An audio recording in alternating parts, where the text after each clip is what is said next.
Maths में क्या है कि मैथ्स में भी हमने सारे पीवाईक्यू रखे हैं, लेकिन मैथ्स में अभी कोर्सेज में हमने काफ़ी सारे चैप्टर कवर नहीं किया है। आप जानते हो कि मैथ्स में टाइम लगता है, तो वो धीरे धीरे थोड़ा स्लो आगे बढ़ रहा है, तो उसमें ज़्यादा चैप्टर्स हमने कवर नहीं किए हैं। तो हो सकता है कि कुछ सवालों में आपको प्रॉब्लम आए या आप ना बना पाओ, लेकिन समस्या की कोई बात नहीं है। हम आपको उसका मेथड बताएंगे, कॉन्सेप्ट भी बताएंगे, देन सॉल्यूशन तो देंगे ही, ऑफकोर्स देना ही पड़ेगा। ठीक है, आप सभी का एक बार फिर से बहुत बहुत स्वागत है। ओके, तो सेशन को स्टार्ट किया जाए। आप सभी लोग तैयार हो, एक बार बता दो सभी लोग कमेंट में, एक बार सभी लोग कमेंट में लिखो हाँ सर हम तैयार हैं, स्टार्ट करिए सेशन को। तो मैं तुरंत स्टार्ट कर दूंगा, पहला सवाल आपके सामने आ जाएगा, तुरंत आ जाएगा। और आपको पता है कि जनरल एप्टीट्यूड टेस्ट में आपके पास ये करंट अफेयर शुरू हो रहा है रजनी सर का, कल से में भी शुरू होगा, और ये ऑफर चल रहा है, आप सभी को पता ही है। और कैसे ज्वाइन करना है यहाँ पे दिया हुआ है, एप्लीकेशन डाउनलोड करके ज्वाइन कर सकते हो अगर आप चाहते हो तब। कि ईश्वर का दिया कभी अल्प नहीं होता, जो टूट जाए वो संकल्प नहीं होता। आपको याद है पहले क्लास में ही हमने आपको मतलब प्रॉमिस करवाया था, मतलब उसी को संकल्प कहते हैं। ठीक है, कहा था कि आप लोग बहुत बढ़िया से पढ़ोगे और आप रैंक लेकर के आओगे, ऐसा कुछ बोला था। सारे क्लासेस करना है अच्छे से, और मैथ्स रीजनिंग में अगर आप जीएटी में बढ़िया नंबर लाते हो तो कुछ ऐसा बहुत सारी चीज़ें बोला था, तो प्रॉमिस आपने किया था। ठीक है, आई होप कि आपको याद होगा। ईश्वर का दिया कभी अल्प नहीं होता, जो टूट गया वो संकल्प नहीं होता। हार को लक्ष्य से दूर ही रखना, क्योंकि जीत का कोई विकल्प नहीं होता। तो ये लाइन था। ठीक है, आई होप कि कुछ मोटिवेशन आ जाएगा। चलो, तो अब जो है आगे बढ़ते हैं, और ये रहा सवाल। पहला सवाल आ गया है मैथ्स का। सभी लोग रेडी हैं? पहला सवाल आ गया है मैथ्स का, और लगता है कि कई लोग जा भी चुके हैं, तो एक बार शेयर वेयर भी कर देना। कुछ लोग शायद चले गए होंगे, तो मैं भी आ जाएंगे बाद में। मैथ्स शुरू हो चुका है, क्योंकि कई लोग को लग रहा था कि सर रीजनिंग करवा रहे हैं, मैथ्स नहीं करवा रहे हैं। चलो सर, मैं तो 13 अक्टूबर को ही पेड बैच कर लिया, तो हाँ आप शायद क्लास में दिखती नहीं हो। ठीक है, क्या नाम है आपका? रीमा। ये जो सवाल है, देखो एलसीएम ऑफ इतना इतना आपको मिलान करना है, इसमें क्या करना है? मैच करना है। मतलब ये मैथ्स में भी मिलान करने के लिए दे रहे हैं, समझो, मैथ्स में भी मिलान करने के लिए दे रहे हैं। तो कैसे करेंगे? एलसीएम एचसीएफ होता क्या है पहले ये समझो। एलसीएम और एचसीएफ क्या होता है पहले ये समझते हैं, फिर ना सवाल करेंगे, तब मजा आएगा। एचसीएफ क्या होता है? तो एचसीएफ का नाम होता है हाईएस्ट कॉमन फैक्टर। ठीक है, हाईएस्ट कॉमन फैक्टर। तो जैसे हम यहाँ पे लेते हैं 12 और लेते हैं 10। ठीक है, दो संख्या लेते हैं 12 और 10। तो फैक्टर का मतलब होता है कि ये 12 कौन कौन से और संख्या से ये कट जाएगा। तो 12 देखोगे 1 से भी कट जाएगा, ये 2 से भी कट जाएगा, 3 से भी कट जाएगा, 4 से भी, 6 से भी, और 12 से भी। 10 किससे किससे कटेगा? 1 से कटेगा, 2 से कटेगा, और किससे? 5 से, और किससे कटेगा? तो ये कट जाएगा 10 से। ठीक है, तो ये हो गया हमारा 12 और 10। अब हमको निकालना है कि 12 और 10 का एचसीएफ बताइए। तो नाम से ही पता चल रहा है कि हमको फैक्टर लेना था, तो 12 और 10 का फैक्टर लिख लिया है। हाईएस्ट कॉमन मतलब दोनों में ऐसा संख्या कॉमन लेना है, हाईएस्ट होना चाहिए, सबसे बड़ा से बड़ा जो दोनों में कॉमन मिल सकता है। तो आपको सर इसमें 1 भी कॉमन है, 2 भी कॉमन है, तो हमारा एचसीएफ कौन सा होगा? एचसीएफ होगा 2। क्यों? क्योंकि ये हाईएस्ट है। क्या है? जो भी हमको कॉमन मिल रहा है दोनों के फैक्टर्स में वो 2 है, और जो कि हाईएस्ट भी है। इसी को कहते हैं हम लोग हाईएस्ट कॉमन फैक्टर। यानी ऐसा मतलब दो संख्याओं का जो हाईएस्ट कॉमन फैक्टर होता है वो ऐसा संख्या होता है जो दोनों ही संख्या को काट देगा। दोनों ही संख्या को, मतलब ये 2 है, वह बड़ी से बड़ी संख्या होता है जो दोनों ही संख्या को काट देगा। ठीक है, तो 2 12 को भी काटेगा और 10 को भी काटेगा। यही पे हम बात करते हैं किसकी? तो एलसीएम की। तो एलसीएम क्या होता है? Lowest common multiple. तो यहाँ पे बात करें मल्टीपल की, तो मान लो 6 है और हमारे पास कितना है? 5 है। तो इनका हमको मान लो एलसीएम निकालना हो तो कैसे निकालेंगे? तो एलसीएम निकालेंगे 6 का मल्टीपल। तो 6 का मल्टीपल 6 होगा, 12 होगा, और क्या होगा? 18 होगा, 24 होगा, और क्या होगा? 30 होगा। आगे ऐसे बढ़ेगा। 5 का देखें तो 5 का कितना होगा? 5 हो जाएगा, 10 हो जाएगा, 15 हो जाएगा, 20 हो जाएगा, 25 हो जाएगा, और क्या हो जाएगा? 30 हो जाएगा। और आगे यहाँ पर कितना हो जाता है? 36, और यहाँ पे कितना हो जाता है? 35। तो हमको देखना है लोवेस्ट कॉमन मल्टीपल, यानी कि जो मल्टीपल आपको मिल रहे हैं इसमें लोवेस्ट नंबर ढूंढना है जो दोनों में क्या हो? कॉमन हो। तो लोवेस्ट नंबर जो दोनों में कॉमन है वो है 30। तो 30 इज क्या हो जाएगा? 30 इज एलसीएम ऑफ 6 and 5। अच्छा, आप कहोगे सर और भी तो कॉमन मिलेंगे, तो ऐसे तो कई सारे नंबर्स मिल सकते हैं आगे, लेकिन हमको लोवेस्ट नंबर चाहिए जो दोनों ही संख्याओं के मतलब यहाँ पर मल्टीपल में से कॉमन चाहिए। ठीक है, लोवेस्ट नंबर जो कि कॉमन हो दोनों के मल्टीपल से। तो वो हमने कितना ले लिया, 30 ले लिया। अब अगर हम ऐसे कहना चाहें तो क्या हो गया, तो एलसीएम इज अ नंबर, ठीक है, एलसीएम इज अ नंबर जो कि डिवाइड हो जाता है दोनों दिए गए नंबर से। सबसे छोटा से छोटा नंबर होता है जो दिए गए नंबर से डिवाइड हो जाएगा, मतलब 6 से भी डिवाइड हो जाएगा और 5 से भी डिवाइड हो जाएगा, और ये सबसे छोटा से छोटा नंबर है। इससे छोटा आपको कोई नंबर नहीं मिलेगा। इसको कहते हैं हम लोग लोवेस्ट कॉमन मल्टीपल। लेकिन यहाँ पे देखोगे, यहाँ पे ना ये पावर में लिखा हुआ है कुछ, तो जब पावर में ऐसा कुछ लिखा हो तो आप ध्यान रखना, पावर में जब लिखा होगा तो कैसे हम एलसीएम एचसीएफ निकालते हैं।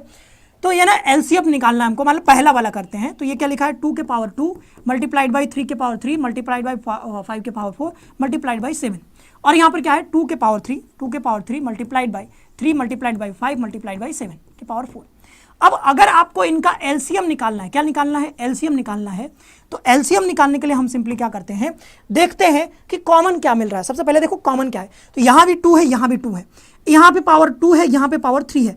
तो जो हाईएस्ट पावर होता है एलसीएम में, हमेशा हम हाईएस्ट पावर लेते हैं, तो जो हाईएस्ट पावर होता है तो वो लेंगे। तो 2 के पावर में 3, तो 2 के पावर में 3 लिखोगे, मल्टीप्लाइड बाई 3 है, तो 3 के पावर में क्या है, 3 है, तो 3 के पावर में 3 लेंगे, जो ज़्यादा पावर होगा वही लेंगे। 5 का पावर यहाँ पे 4 है, तो 5 के पावर में 4 लेंगे, और देन यहाँ पे 7 के पावर में 4 है, तो 7 के पावर में 4 लेंगे। तो ये होगा इसका एलसीएम, यानी कि लोवेस्ट कॉमन मल्टीपल। तो देखो इसका लोवेस्ट कॉमन मल्टीपल यहाँ पे दिया होगा, ये जो है आपको दिख रहा है कहीं पे, ये नहीं है, यहाँ पे ये वाला, यानी कि पहला का मिलान किस में जाएगा, तीसरे वाले में, 2 के पावर 3, 3 के पावर 3, 5 के पावर 4, 7 के पावर 4। अब हमको क्या निकालना है, HCF। तो इसका HCF, अभी मैं इसको मिटा रहा हूँ, अब मैं HCF बता रहा हूँ, क्या बता रहा हूँ, HCF। एलसीएम आएगा तो हाईएस्ट पावर लेंगे, ठीक है, और जब यहाँ पे HCF आएगा, HCF क्या है, 2 के पावर 3 मल्टीप्लाइड बाई 3 के पावर 2 मल्टीप्लाइड बाई 5, और नीचे क्या है 3 के पावर 2 मल्टीप्लाइड बाई 2 के पावर 4, और यहाँ पे 5 के पावर 3। अब जब HCF निकालेंगे तो HCF में क्या होता है, जो कॉमन है, जो कॉमन, इसे 2 यहाँ पे है, 2 यहाँ पे भी दिख रहा है, लेकिन अगर ये 2 यहाँ पे भी, यहाँ पे भी जो कम वाला पावर होगा, यहाँ पे 3 है, यहाँ पे 4 है, तो जो HCF निकालोगे तो HCF में आपको लोवेस्ट पावर लेना होगा।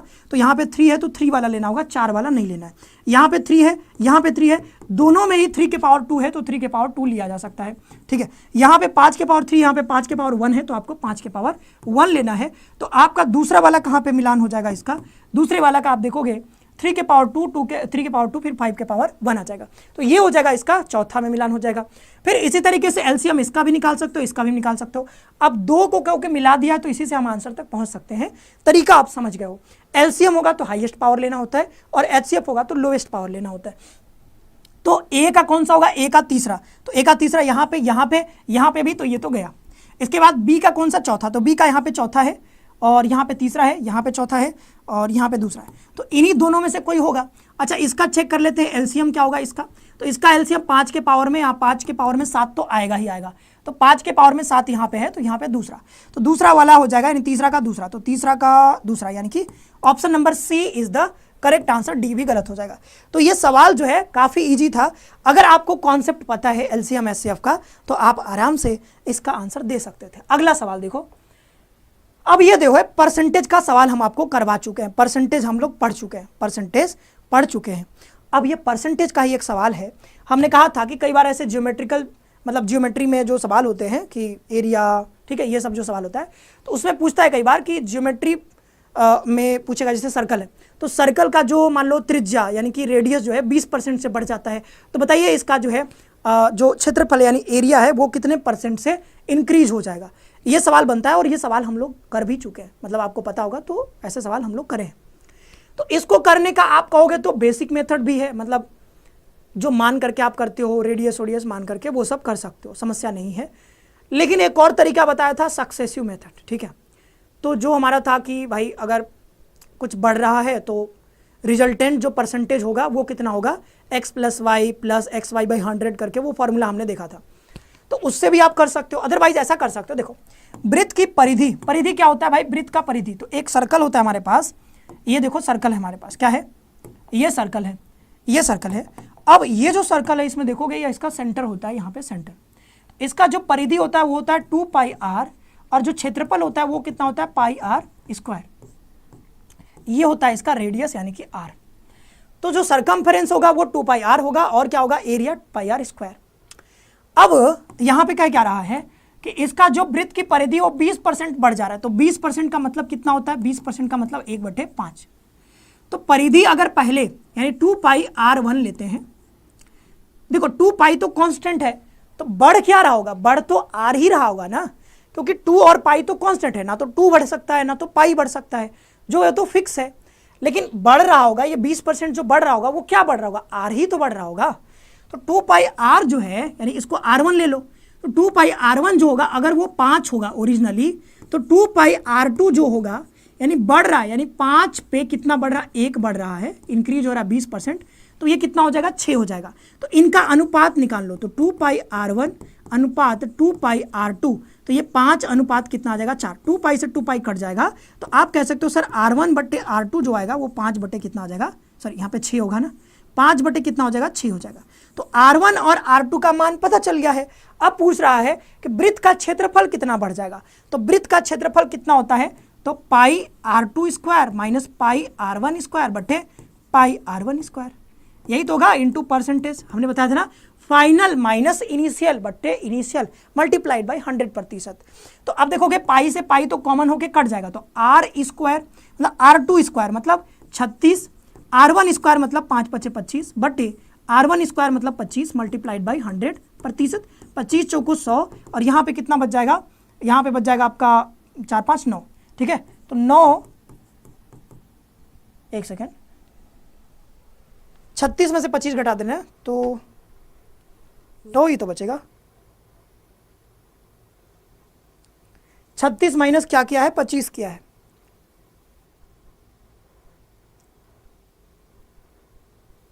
अरे भाई 11 बचेगा, ठीक है 11 बचेगा, ठीक है 11 बचेगा, ठीक है।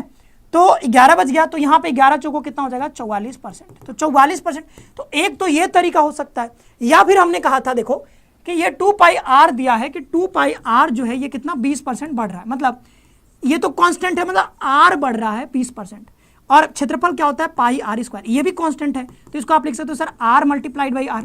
तो 20% बढ़ रहा है, देन फिर से 20% बढ़ रहा है, तो आप वो जो सक्सेशन वो कहा था हमने, क्या कहा था, सक्सेसिव इंक्रीज डिक्रीज, तो हमने कहा था कि भाई 20 बढ़ रहा है तो 20 प्लस 20 मल्टीप्लाइड बाई 20 अपॉन 100, तो ये 40 प्लस 2 दूना 4 यानी कि 44% आपको एरिया में देखने को मिलेगा परिवर्तन। कितना, 44% आपको एरिया में परिवर्तन देखने को मिलेगा। कितना, 44%।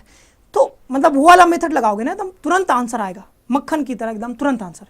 आगे बढ़ते, ये रहा अगला सवाल, A and B are 2 stations 450 kilometre apart, मतलब ए और बी जो है वो 450 किलोमीटर एक दूसरे से दूर हैं, 450 किलोमीटर एक दूसरे से दूर हैं, तो मतलब 2 स्टेशंस हैं।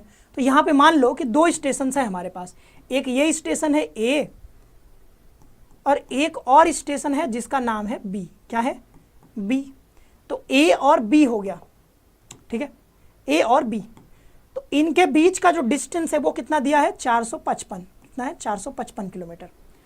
अब कह रहा है ए ट्रेन स्टार्ट्स फ्रॉम स्टेशन ए, तो यहाँ से एक ट्रेन जो है ए चलना स्टार्ट करेगा एट 9 AM, तो 9 AM पे ये चलना स्टार्ट करता है, runs towards station B with a speed of 55 kilometre per our.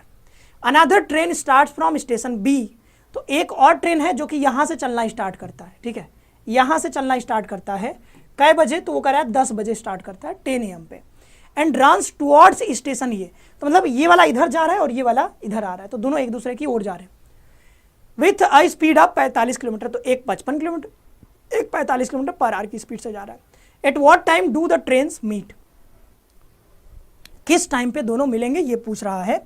तो पहले देखो, ये वाला तो 10 बजे चलना शुरू कर रहा है, ये वाला तो 9 बजे ही चलना शुरू कर रहा है, तो यहाँ से जो ट्रेन चल रहा है स्टेशन ये से, वो 9 बजे ही चलना शुरू कर चुका है, और ये 9 बजे शुरू कर चुका है, ये 10 बजे करेगा, तो ये 9 से 10 यानी 1 घंटे जो होगा, 10 बजे शुरू कर रहा है ना वो, तो 1 घंटे ये ऑलरेडी चल चुका होगा। तो 1 घंटे में कितना चलेगा बताओ, तो 1 घंटे में क्योंकि 45 किलोमीटर पर आवर की स्पीड से चल रहा है, तो 1 घंटे में कितना चलेगा, तो कर देंगे दूरी बराबर 4 गुणते समय, तो 1 घंटे में कितना 55 किलोमीटर चलेगा। तो ये जो ए है वो 55 किलोमीटर मान लो चल गया, तो मान लो यहाँ पे पहुँच गया, कितना, मतलब स्टेशन ए से जो ट्रेन था वो 1 घंटे चलेगा ना, 9 AM पे चलना शुरू किया था, और यहाँ पे 10 AM पे यहाँ पहुँच जाएगा। समझ में आ रहा है बात, 9 AM पे यहाँ से चलना शुरू किया था, 10 AM पे यहाँ पहुँच जाएगा। तो ये टोटल दूरी कितना था 455। तो ये बचेगा कितना यहाँ से यहाँ तक, अब बचेगा क्योंकि 55 तो ये चल चुका है, तो यहाँ से यहाँ तक कितना बचेगा 400 किलोमीटर। कितना बचेगा 400 किलोमीटर, क्योंकि 55 किलोमीटर ये कवर कर चुका है। अब अगर ध्यान दोगे आप तो अब समय हो चुका है 10 AM, यहाँ भी 10 AM, तो 10 AM पे अब ये यहाँ से इधर जाएगा और बी जो है अब ये इधर आएगा। अच्छा, एक और चीज जिसको हम कहते हैं रिलेटिव वेलोसिटी। रिलेटिव वेलोसिटी मतलब सापेक्षिक चाल कहते हैं इसको। तो ये क्या होता है कि जब भी आप दो लोग आमने सामने चलोगे तो इसका चाल अगर v1 है, इसका चाल v2 है, तो चाल आपका मतलब जो रिजल्टेंट होगा वो आपका जुड़ जाएगा, यानी कि फाइनल जो चाल होगा वो क्या हो जाएगा, बढ़ जाएगा, यानी v1 प्लस v2 हो जाएगा। या फिर आप ऐसे भी मान लो, ऐसे भी जा रहे हो, एक इधर जा रहा है, तो ये भी तो विपरीत ही हुए, तो एक दूसरे के मतलब आप एक इधर जा रहा है, एक इधर जा रहा है, तो यहाँ भी देखोगे कि ये भी दोनों एक दूसरे के अपोजिट जा रहे हैं, तो यहाँ भी चाल जो होगा वो भी जुड़ जाएगा, v1 प्लस v2 हो जाएगा। तो जब भी एक दूसरे के मतलब ऐसे आओगे ना, जैसे आपने कभी देखा होगा कि जैसे कोई गाड़ी जा रही है, ठीक है, ऐसे इधर से, और आप सामने से आ रहे हो, तो जब आप क्रॉस करते हो तो आपको लगता है अरे कितना तेजी से हम क्रॉस किए, बहुत मतलब ऐसा लगता है कि कितना स्पीड हमारा कितना ज़्यादा है। लेकिन जब आप ऐसे चलते हो, एक इधर जा रहा है और आप भी इसके साथ साथ चल रहे हो, तो आपको कई बार लगता है कि भाई इतना स्लो कैसे चल रहा है। अब लगता है कि नहीं यार ये तो मेरे बगल बगल में चल रहा है, मतलब आप भी 60 पे चल रहे हो, वो भी 60 पे चल रहा होगा, तो आपको लगेगा कि ये तो मेरे साथ साथ चल रहा है। तो यहाँ पे क्या होता है कि v1 है, ये v2 है, तो चाल यहाँ पे क्या होता है, घट जाता है। ठीक है, चाल क्या होता है, घट जाता है। तो ये रिजल्टेंट स्पीड जो होगा वो क्या होगा, घट जाएगा। ठीक है, जब ये साथ साथ चलेंगे। तो वही चीज़ यहाँ पर भी है कि अब देखो कि ए भी जा रहा है इधर और ये भी जा रहा है इधर, तो दोनों क्या हो गया, आमने सामने आ रहे हैं, तो दोनों का जो चाल होगा वो बढ़ जाएगा, दोनों का चाल जुड़ जाएगा।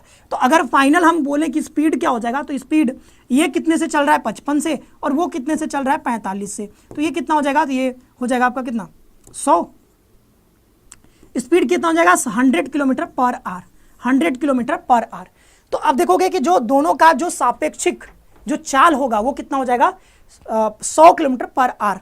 तो 100 किलोमीटर पर आवर हो गया सापेक्षिक चाल, और 400 किलोमीटर इनको कवर करना है, तो समय कितना लगेगा, टाइम बराबर हो जाता है दूरी बट्टे चाल। तो 400 हो जाएगा, दूरी बट्टे चाल हो जाएगा, यानी कि इनको 4 घंटे लगेगा। मतलब 4 घंटे बाद ये आपस में मिल जाएंगे, 4 घंटे में आपस में मिल जाएंगे। तो 4 घंटे बाद आपस में मिलेंगे, यानी कि अब देखोगे कि समय कितना हो जाएगा भाई, तो 10 बजे से यहाँ चलना शुरू किया था ना, इससे 4, यानी कि 10 से 4 जोड़ोगे तो 2 बज जाएगा। कितना बज जाएगा, 2 PM is the correct answer. 2 PM is the correct answer, 2 PM। मुस्कान 2:15 कैसे दे रही हो जी तुम आंसर, 2:15 कैसे आंसर दे रही हो तुम, 2:15 कैसे हो जाएगा इसका आंसर। अरे देख रहे हो यहाँ पे कि 2 स्टेशन है ए और बी, तो 2 स्टेशन है। अब एक जो है मतलब ए पर जो है वो 1 घंटा ऑलरेडी चल चुका है, 9 बजे से ही चलना शुरू करता है, तो 9 से 10 यानी 1 घंटा चलेगा, तो 9 से 10 1 घंटा चला, तो 1 घंटे में वो 55 किलोमीटर ऑलरेडी कवर कर चुका है, तो यहाँ पे आ चुका है। तो 10 AM 10 AM, अब यहाँ से ये इधर जाएगा, ये इधर जाएगा, तो दोनों एक दूसरे की ओर आएंगे, तो ये 55 किलोमीटर पर आवर की स्पीड से, ये 45 किलोमीटर पर आवर की स्पीड से। अभी बताया जब एक दूसरे के आमने सामने आओगे तो चाल जुड़ जाता है, यानी कि 45 और 55 कितना हो जाएगा 100 किलोमीटर पर आवर। तो जो सापेक्षिक चाल होगा 100 किलोमीटर पर आवर, और क्योंकि ये टोटल दूरी 455 था, ये 55 किलोमीटर ऑलरेडी तय कर चुका है, तो ये जो बचा हुआ दूरी होगा ये कितना होगा 400 किलोमीटर। तो मतलब क्या है कि अब ये इन दोनों को इतना ही दूरी कवर करना है 400 किलोमीटर। तो 400 किलोमीटर तक कवर करने में कितना समय लगेगा, सापेक्षिक चाल तो 100, तो यहाँ पे 4 घंटे लगेगा। तो यहाँ पे 10 का टाइम था, इसमें 4 घंटे जोड़ दोगे तो 2 बजे ये आपस में मिल जाएंगे। अगला सवाल देखो, ये रहा अगला सवाल, निम्नलिखित में से कौन सा एक समांतर श्रेणी नहीं है, समांतर श्रेणी नहीं है। ये जो है इस बार जो है शायद NCT में भी सवाल आया था समांतर श्रेणी से रिलेटेड। सब बच्चे जा रहे हैं, भाई जाने वाले को कौन रोक सकता है, बताओ, जाने वाले को कौन रोक सकता है।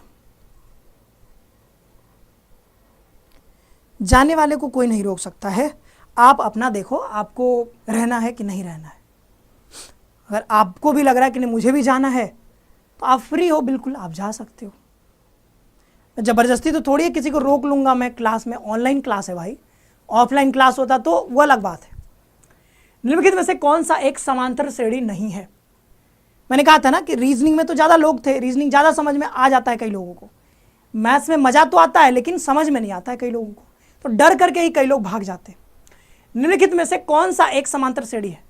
तो एक बार तो शाबाशी खुद को दे दो कि कम से कम आप हो तो मैथ के क्लास में, उसी के लिए अपने को खुद से शाबाशी दे लो, खुद से खुद को। निम्नलिखित में से कौन सा एक समांतर श्रेणी में? समांतर श्रेणी होता है जैसे ऐसे देखो, ए है ना, तो ए प्लस डी, ए प्लस 2d, ए प्लस 3d, ये होता है समांतर श्रेणी। अब ये जो d है ये क्या होता है? तो d होता है सार्वांतर। क्या होता है? सार्वांतर, यानी कि इसको कहते हैं कॉमन डिफरेंस। क्या कहते हैं? कॉमन डिफरेंस कहते हैं। मतलब कि इसमें जो भी टर्म होते हैं, तो अगर किसी भी आगे वाले टर्म में से पीछे वाले टर्म को घटाओगे तो डिफरेंस आपको हमेशा कॉमन मिलेगा, यानी सेम डिफरेंस मिलना चाहिए। तो यहाँ पे भी डी मिलेगा, इसमें से इसको घटाओगे तब भी डी मिलेगा, इसमें से इसको घटाओगे तब भी डी मिलेगा। तो इसी को कहते हैं हम लोग समांतर श्रेणी। तो कोई भी ऐसा श्रेणी जिसके प्रत्येक अगले टर्म में से, नेक्स्ट टर्म में से उसके जस्ट पीछे वाला टर्म अगर घटाओगे तो आपको एक कॉमन नंबर मिलना चाहिए, उसी को कहते हैं हम लोग समांतर श्रेणी। तो इसमें भी चेक करेंगे हम लोग, कह रहा है कौन सा समांतर श्रेणी में नहीं है। तो जो समांतर श्रेणी में नहीं होगा वो यहाँ पे कॉमन चीज नहीं मिलेगा आपको, मतलब ये जो कॉमन आपको डी मिल रहा है, सार्वांतर जो मिल रहा है कॉमन डिफरेंस, वो नहीं मिलेगा, क्योंकि समांतर श्रेणी में होगा तभी आपको ये कॉमन डिफरेंस मिलेगा। तो इसमें देखते हैं, जैसे 7 में से 11 घटाओगे तो कितना बचेगा? 7 माइनस 11 यानी -4। 3 में से 7 घटाओगे तब भी 4 मिलेगा। 1 में से -3 घटाओगे तब भी 4। 5 में से -1 घटाओगे तो ये -1 कितना होगा? +1 हो जाएगा। तो +1 बराबर कितना हो जाएगा? -4। तो सब में -4 मिल रहा है। मतलब पूछा है कौन सा समांतर श्रेणी में नहीं है, तो ये तो है, तो ये तो हमारा आंसर होगा नहीं। ये वाला देखो, 0 मतलब -3 में से 0 घटाओगे तो कितना आएगा? -3। फिर -6 में से -3 घटाओगे तो -3 ही आएगा। -9 में से -6 घटाओगे तब भी -3 आएगा। तो ये भी कॉमन डिफरेंस मिल रहा है, यहाँ भी आंसर नहीं होगा। अब ये देखो, 9 में से 3 घटाओगे तो कितना आएगा? 6। फिर 19 में से 9 घटाओगे तो कितना आएगा? 10 आ जाएगा। देखो यहाँ पे 6 मिल रहा है, यहाँ पे 10 मिल रहा है, कॉमन डिफरेंस नहीं है, तो यही वाला हमारा आंसर होगा। यानी कि ऑप्शन नंबर जो सी है वो समांतर श्रेणी में नहीं आता है, क्योंकि कॉमन डिफरेंस हमको नहीं मिल रहा है। अगला सवाल देखिए, अगला सवाल ये रहा नेक्स्ट क्वेश्चन, बता दीजिए जल्दी से अगला सवाल का आंसर। एक भौतिकी परीक्षा में in a physics test the average marks of girls in a class is 40 if the average marks of first 20 girls is 50 and that of the remaining girls is 20, then the total number of girls in the class. तो देखो, average का थोड़ा सा concept सीख लो। Average निकालना जब भी होता है हमको, एवरेज यानी कि औसत, तो औसत का मतलब होता है टोटल जो सम होगा, ठीक है, टोटल सम होगा और नंबर से डिवाइड कर देते हो तो हमको एवरेज मिल जाता है, ठीक है। तो एवरेज इक्वल टू क्या होता है? योग बट्टे नंबर ऑफ ऑब्जर्वेशंस, यानी कि कितने लोग हैं, ठीक है, जैसे नंबर कितना है, कितने लोगों का ऑब्जर्वेशन आप ले रहे हो, ओके, तो वही चीज़ है n, ठीक है। तो यहाँ पे कह रहा है कि एक भौतिकी परीक्षा में एक कक्षा में लड़कियों के औसत अंक 40 हैं। अब कह रहा है लड़कियों की कुल संख्या बताइए, तो कुल संख्या तो हमको पता है नहीं, तो मान लेते हैं कुल संख्या कितना है? n है। कुल संख्या कितना है? n है। तो हमने बताया कि एवरेज बराबर क्या होता है? सम बट्टे n, यानी कि नंबर ऑफ ऑब्जर्वेशंस। तो यहाँ पे नंबर ऑफ ऑब्जर्वेशंस कितने हैं? लड़कियों की संख्या। तो कह रहा है कि एक कक्षा में लड़कियों के औसत अंक, यानी कि टोटल लड़कियों के जो औसत अंक है वो कितना है? 40। तो एवरेज की जगह पे 40 लिख दोगे और यहाँ पे सम आपका निकल जाएगा सम बट्टे n। तो सम कितना निकल जाएगा? सम आपका जो हो जाएगा वो कितना हो जाएगा? 40n। कितना निकल जाएगा? 40n। मतलब कि टोटल जो योग होगा ये क्या है? अंक है ना, औसत अंक। तो जो औसत अंक है वो है 40, लेकिन जो टोटल अंक होगा वो कितना होगा? 40n हो जाएगा, क्योंकि हमने माना है कि टोटल नंबर ऑफ जो लड़कियां हैं वो कितने हैं? n है। तो 40n हो जाएगा टोटल सम। और क्या कह रहा है कि 20 लड़कियों के औसत अंक, तो औसत अंक कितना है? 50 है, तो 50 हो गया औसत। सम कितना हो जाएगा? अगेन सम 20, मतलब 20 लड़कियों का सम कितना हो जाएगा? वो हो जाएगा कितना? 20 लड़कियों का। तो 20 लड़की यानी ऑब्जर्वेशन कितना है? 20। तो 20 इधर ले जाओगे तो कितना होगा? 5 में 10 यानी 1000। तो इन 20 लड़कियों का जो औसत आएगा वो कितना आएगा? 1000 आ जाएगा। अब कह रहा है कि, और कह रहा है कि शेष लड़कियों का औसत अंक कितना है? 20 है। तो देखो, ये 20 लड़कियां थी, टोटल कितनी थी? n थी। तो शेष लड़कियां कितनी होंगी? तो टोटल n थी, n में से 20 घटा दोगे तो शेष लड़कियां कितनी हो जाएंगी, n-20। शेष लड़कियां यही होंगी ना, समझ में आ रहा होगा कि n टोटल लड़कियां थी, उसमें से 20 का औसत तो दे दिया गया है, तो बची हुई लड़कियां कितनी होंगी, टोटल n थे, n में से 20 चला गया तो n-20। इनका भी औसत दिया गया है कितना, शेष लड़कियों का औसत कितना है, 20 है। तो इतने लड़कियों का औसत 20 है, तो सम कितना हो जाएगा, सम n-20, मतलब n-20 लड़कियों का सम कितना हो जाएगा, मार्क्स का सम 20 इंटू n-20। ये बस फॉर्मूला यूज कर रहे हैं और हमने कुछ नहीं किया है। तो अब देखोगे कि 20 लड़कियों का टोटल नंबर 1000 है और n-20 लड़कियों का टोटल नंबर इतना है, और जब सबका मिलाकर के 40n है, तो आप ऐसे यहाँ पे फॉर्मूला बना सकते हो, मतलब इक्वेशन बना सकते हो। 40n क्या है, टोटल नंबर है, और 20 लड़कियों का 1000 है, प्लस और बाद बाकी जो लड़कियां हैं उनका कितना है, 20, इसको खोल देते हो तो कितना आ जाएगा, 20n माइनस कितना हो जाएगा, 400। इसी को हल कर दोगे तो आपको n का मान पता चल जाएगा। बहुत आसान सवाल था, मैंने यहाँ पर फॉर्मूला लिखा है, और नहीं तो अदरवाइज अगर आपको ये सब पता है तो आप सीधा इक्वेशन बना सकते थे। सीधा आप मानते कि सर n होता है, तो सीधा आप लिखते 24 लड़कियों का सम कितना हो जाएगा, 40n इज इक्वल टू 20 लड़कियों का 1000 हो जाएगा सीधा। फिर अगर n है टोटल लड़कियां, तो 20 लड़कियों का पहले निकाल चुके हैं, तो 20 माइनस n हो जाएगा, तो n-20 हो जाएगा, तो n-20 करके इंटू 20 कर देंगे, तो यहाँ पर टोटल जो है टोटल के बराबर आ जाएगा, 40n के बराबर सबको जोड़ करके। तो ये इसी को बस हल कर दोगे, आपका आंसर निकल जाएगा। 20 उधर लेके जाओगे तो कितना आ जाएगा, 20n, कितना आ जाएगा, 20n बराबर कितना आ जाएगा, 600। n बराबर कितना आ जाएगा, कट जाएगा, तो यहाँ पे 2 3 6 यानी कि 30 आ जाएगा। तो 30 लड़कियां हैं, कितनी लड़कियां हैं, 30 लड़कियां हैं भाई, 30 लड़कियां। Option number A is the correct answer, option number A is the correct answer. Next question देखते हैं, ये रहा। A capsule of medicine is in the shape of a sphere of diameter 2.8 millimeter. How much medicine is needed to fill this capsule? तो एक sphere है, sphere मतलब गोला, आप जानते हो ऐसा स्फीयर होता है समथिंग, ठीक है। तो ये ऐसा होता है स्फीयर, मतलब आपने बॉल देखा हो ना, तो बॉल क्या है, स्फीयर है। तो बॉल है एक स्फीयर, अब ऐसा कुछ कैप्सूल है, ऐसा स्फीयर के शेप में कैप्सूल है। तो इसमें हमको ना मेडिसिन भरना है, तो मेडिसिन भरना है, और इसका जो डायमीटर है वो कितना है, 2.8। तो डायमीटर ये होता है, सेंटर से पास होता है, 2.8 है। तो अगर डायमीटर है 2.8, तो आप जानते हो रेडियस कितना होता है, डायमीटर का आधा, इसका आधा कर दो तो कितना आ जाएगा, 1.4, कितना आ जाएगा, 1.4। तो रेडियस कितना आ गया है, 1.4। अब कह रहा है कि मेडिसिन कितना नीड होगा फिल करने के लिए। तो जैसे हम पूछें कि इस बोतल में कितना पानी भरना पड़ेगा, तो इस बोतल में पानी भरने का मतलब ये है कि पानी का वॉल्यूम कितना होगा, आयतन कितना होगा, इसी को तो आयतन कहते हैं, कि ये कितना जगह घेर सकता है, तो उसी को आयतन कहते हैं। तो वो जो कैप्सूल है जिसका रेडियस इतना है, वो कितना जगह घेर पाएगा, उतना ही उसमें मेडिसिन आएगा। तो मतलब क्या है कि इस सवाल में आपको समझना पड़ेगा कि हमको सिंपली वॉल्यूम पता करना है। तो ये एक स्फीयर है हमारे पास, और स्फीयर का जो वॉल्यूम होता है वो कितना होता है, स्फीयर का वॉल्यूम कितना होता है, जल्दी से बताना, 4/3 πr³ होता है, बताना जल्दी से, यही होता है ना फॉर्मूला, आप बता देना भाई, 4/3 πr³। जल्दी से बताइए फॉर्मूला क्या होता है। देखिए ओमी मैम आ चुकी हैं, और ओमी मैम का ही कॉल आ रहा था, आपने देखा था, और फोन मेरे पास ही था, मैंने उठाया नहीं था। ओके, तो ये जो है 4/3 πr³, आप जानते ही हो 4/3 πr³ इसका फॉर्मूला होता है, ठीक है, 4/3 πr³ फॉर्मूला होता है। तो इसी को क्या करोगे, आप सॉल्व कर दोगे, ठीक है। इसी को बस बहुत सिंपल है, इसको सॉल्व करना है, कैलकुलेशन करना पड़ेगा थोड़ा सा। तो v बराबर कितना हो जाएगा, आप देखोगे 4/3, पाई का मान 22/7 होता है। फिर यहाँ पर पाई लिख दिया, r³ मतलब 1.4, क्योंकि 3 बार है, r³ है तो 1.4, फिर 1.4। इसी को हल कर दोगे तो कितना आ जाएगा आपका, 11.5, ठीक है।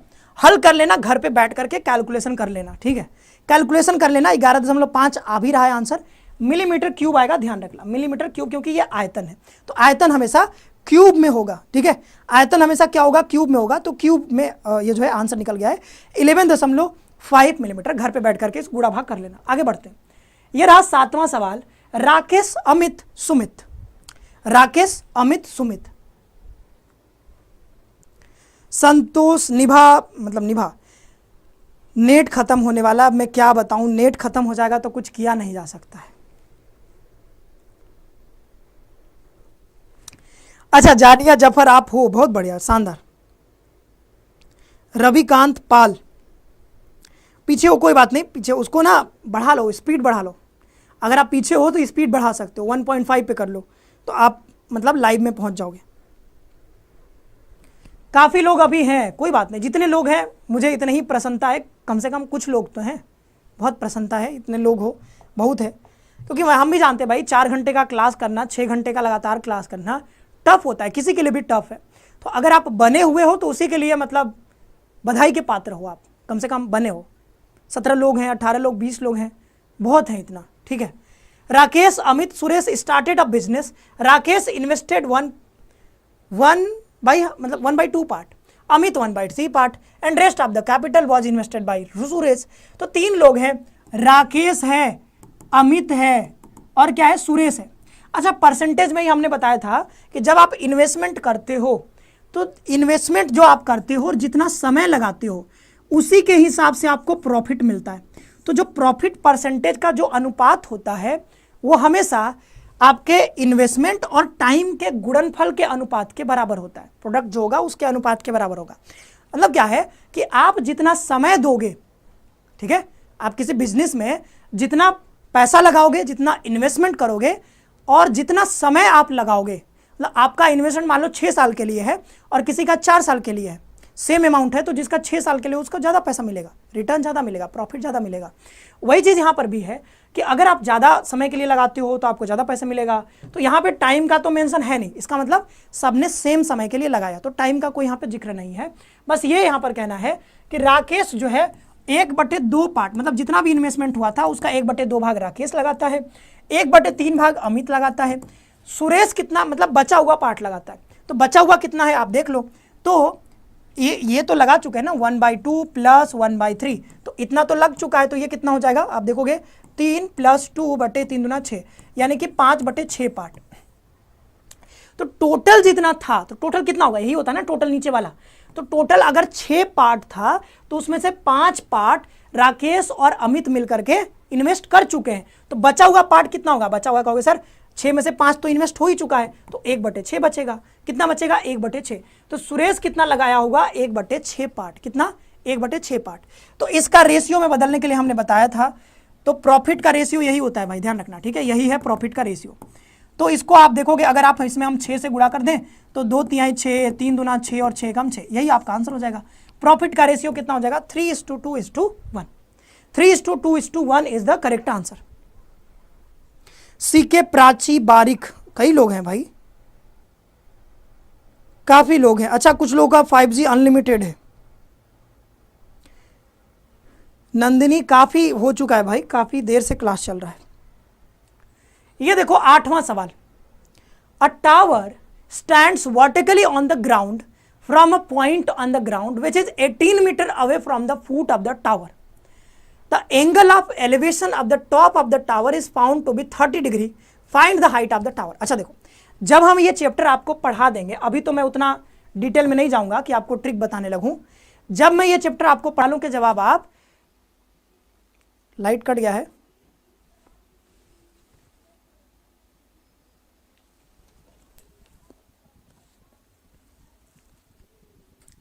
नेट चला गया क्या, एक बार देख लीजिएगा, आ जाएगा अभी, अभी आ जाएगा।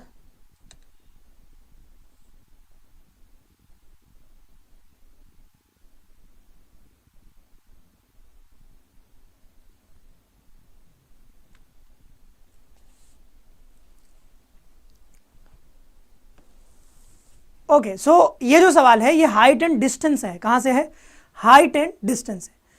तो उसको ना ट्रिक से भी आप कर सकते हो, लेकिन उसको समझाने के लिए फिर बहुत समय लग जाएगा। तो जो आप पुराना जानते हो, क्लास 12th में अगर आप पढ़े हो 10th में height and distance, cos theta, sine theta, अगर कुछ जानते हो तो आराम से आप इस सवाल को बना सकते हो। सिंपली समझो कि एक मीनार है, ठीक है, एक मीनार है, समझो कि जैसे कुतुब मीनार होता है ना, तो वैसे कुतुब मीनार है एक, ठीक है। तो एक मीनार है, ऐसा एक मीनार है, ठीक है, तो एक ये मीनार है। अब कह रहा है कि मीनार ना जमीन पर लंबवत खड़ी है, तो ऐसे ये खड़ा है जमीन पे, ठीक है। जमीन पर एक बिंदु से, तो कोई एक बिंदु हो सकता है जो कि मीनार से 18 मीटर की दूरी पर, तो यहां से 18 मीटर की दूरी पर है, यानी ये कितना दूरी है, 18 मीटर। यहां पे कोई पॉइंट है, ठीक है, यहां पे कोई पॉइंट है और इस पॉइंट से जमीन पर एक बिंदु से जो मीनार के पास से 18 मीटर दूरी पर है, मीनार के शीर्ष का उन्नयन कोण, यानी शीर्ष का जो उन्नयन कोण है, यहां पे जो कोण बन रहा है वो कितना है 30 डिग्री। तो उन्नयन कोण है, तो उन्नयन कोण, अवनमन कोण, अभी बहुत ज़्यादा डिटेल में नहीं जा रहे हैं।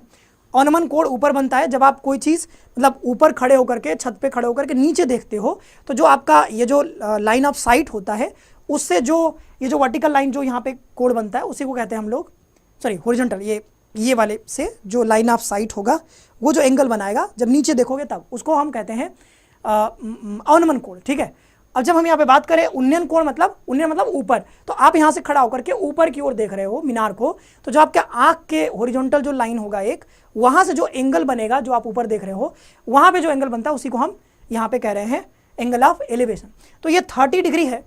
अब यहाँ पे देखो क्या पूछ रहा है कि मीनार की ऊंचाई, तो मीनार की ऊंचाई मान लो h है, तो यहाँ पे कौन सा हम लगा दें, बताओ कौन सा हम अनुपात यूज कर लें, क्योंकि ट्रिग्नोमेट्रिक रेशियोज होते हैं, साइन होता है, कॉस होता है, टैन होता है, तो टैन यूज कर लेते हैं। तो टैन 30 डिग्री बराबर क्या हो जाएगा, लंब बटे कड़ आधार बटे कड़ लंब बटे आधार, यानी h बाई क्या हो जाएगा, लंब बटे कड़ आधार बटे कड़ लंब बटे आधार, h बटे क्या हो जाएगा 18।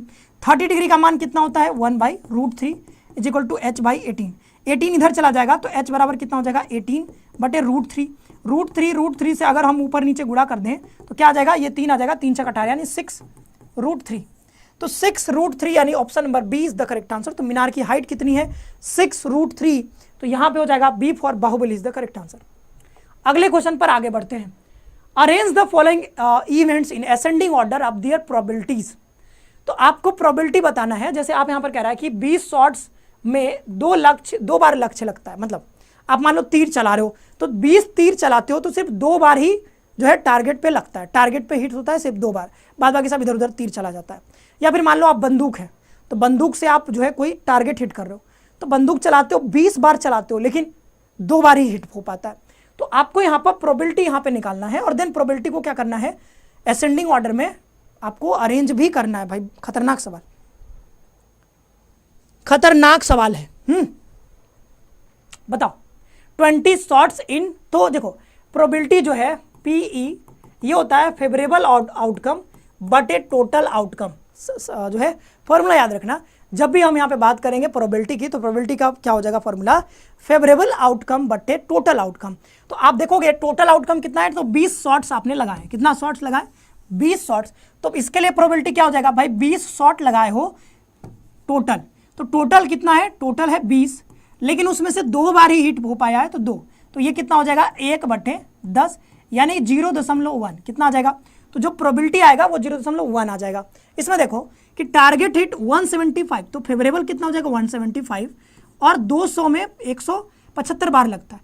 इसको 25 से अगर आप काट दोगे तो 25 8 200, 25 7 175, 25 8 200, इसको भाग दोगे तो 0 कितना हो जाएगा 8 7 56, 8 8 28 64 हो जाएगा। फिर बचेगा आपके पास 6, तो 60 हो जाएगा, 8 7 56, तो 0.87 आ जाएगा। देन इसको हल करोगे तो ये 92 बटे कितना हो जाएगा 100, तो ये कितना आ जाएगा 0.92 आ जाएगा। ठीक है, इसको हल करेंगे तो इसका कितना आ जाएगा, तो भाई 2 टाइम्स 5 शॉट में से 2 ही होता है, तो 2/5, तो कितना हो जाएगा 0.4 हो जाएगा। ये कितना हो जाएगा 5 लगता है 13 में से, तो ये कितना हो जाएगा 0 ये जो है 13 50 हो जाएगा, 13 चौको 52 होता है, 13 3 39, ठीक है, बच जाएगा 11 यानी 110, फिर 13 9 की 117, 13 8 104, इतना आ जाएगा। ठीक है, अब हमको इसी को असेंडिंग ऑर्डर में लिख देना है। सबसे छोटा कौन सा है, तो सबसे छोटा हमको मिल रहा है यहाँ पे 0.1, तो A आएगा सबसे पहले, क्योंकि असेंडिंग ऑर्डर में लिखना है, तो A सबसे पहले आएगा और A के बाद कौन आएगा, तो A के बाद आपका आ जाएगा ये वाला यानी कि E आ जाएगा, और E के बाद कौन सा आ जाएगा आपके पास, ये वाला यानी कि D आ जाएगा। उसके बाद आप देखोगे ये वाला आ जाएगा यानी कि B, और सबसे बड़ा जो है वो कौन सा हो जाएगा C। ये वाला हमारा करेक्ट आंसर होगा, A के बाद E, A के बाद E के बाद D के बाद B के बाद C, यानी option number C is the correct answer. तो ये प्रोबेबिलिटी से भी सवाल पूछा जाता है, आपको ये चैप्टर भी पढ़ना पड़ेगा, ध्यान रखना होगा। ओके, तो ये हो गया आपका अगला सवाल। रत्ना प्रिया भी आ चुकी है, बहुत बहुत स्वागत है रत्ना। अब ये देखो, Saarvi invested 1/3 of her capital at 10% gain. Okay, बता दीजिए जल्दी से, मैं थोड़ा सा ना बैठ जाता हूं, इसका जवाब आप लोग दे दीजिए, क्योंकि अब होने लगा है थोड़ा सा थकान। तो अब मैं थोड़ा सा बैठ रहा हूं, आप लोग इसका जवाब दोगे। मैं बगल में ही हूं भाई, बगल में ही हूं, दिख रहा हूं मैं, ये बगल में ही हूं, ठीक है।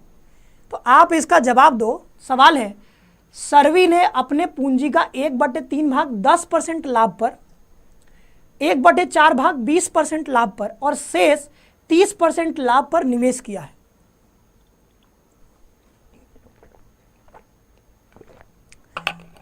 तो जो लाभ कमा रही है, सिर्फ इसका जो प्रॉफिट है वो 50,000 रुपया है। मतलब समझो कि ये कितना कमाती होगी कि सिर्फ ये मतलब कहीं पे इन्वेस्ट करके 50,000 रुपया कमा ले रही है। वाह क्या बात है, इतना पैसा कमाई हो जाए तो फिर क्या ही पूछना है। तो ये जो है, तो सार्वी इन्वेस्टेड 1/3 ऑफ हर कैपिटल। हमसे क्या पूछ रहा है कि वैल्यू ऑफ कैपिटल बता दो, देन वैल्यू ऑफ कैपिटल। तो यहां पे मान सकते हो, चलो कैपिटल कितना है, 100 है। कितना है, 100 है कैपिटल मान लिया। तो कह रहा है कि सार्वी इन्वेस्टेड 1/3, तो इसका जो कैपिटल था यानी कि 100 जो है, कैपिटल इसका कितना है, 100 है। तो जो 100 इसके पास कैपिटल, इनके पास जो मतलब पूंजी था वो कितना था, 100 रुपया, ठीक है। 100 का 1/3 यानी कि 1/3, तो इसका 1/3 यानी कि, ठीक है। तो 100 का 1/3 जो इसका कैपिटल है, कैपिटल है 10% गेन, यानी कि इस पर कितना गेन होता है। इसके पास जो कैपिटल था 100 रुपया, मान लो 100 रुपया, 100 का जो 1/3 है, तो 100 का तिहाई हो गया।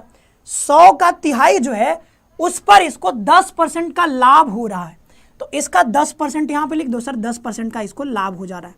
तो इसका 10% इसको लाभ हो गया, ठीक है।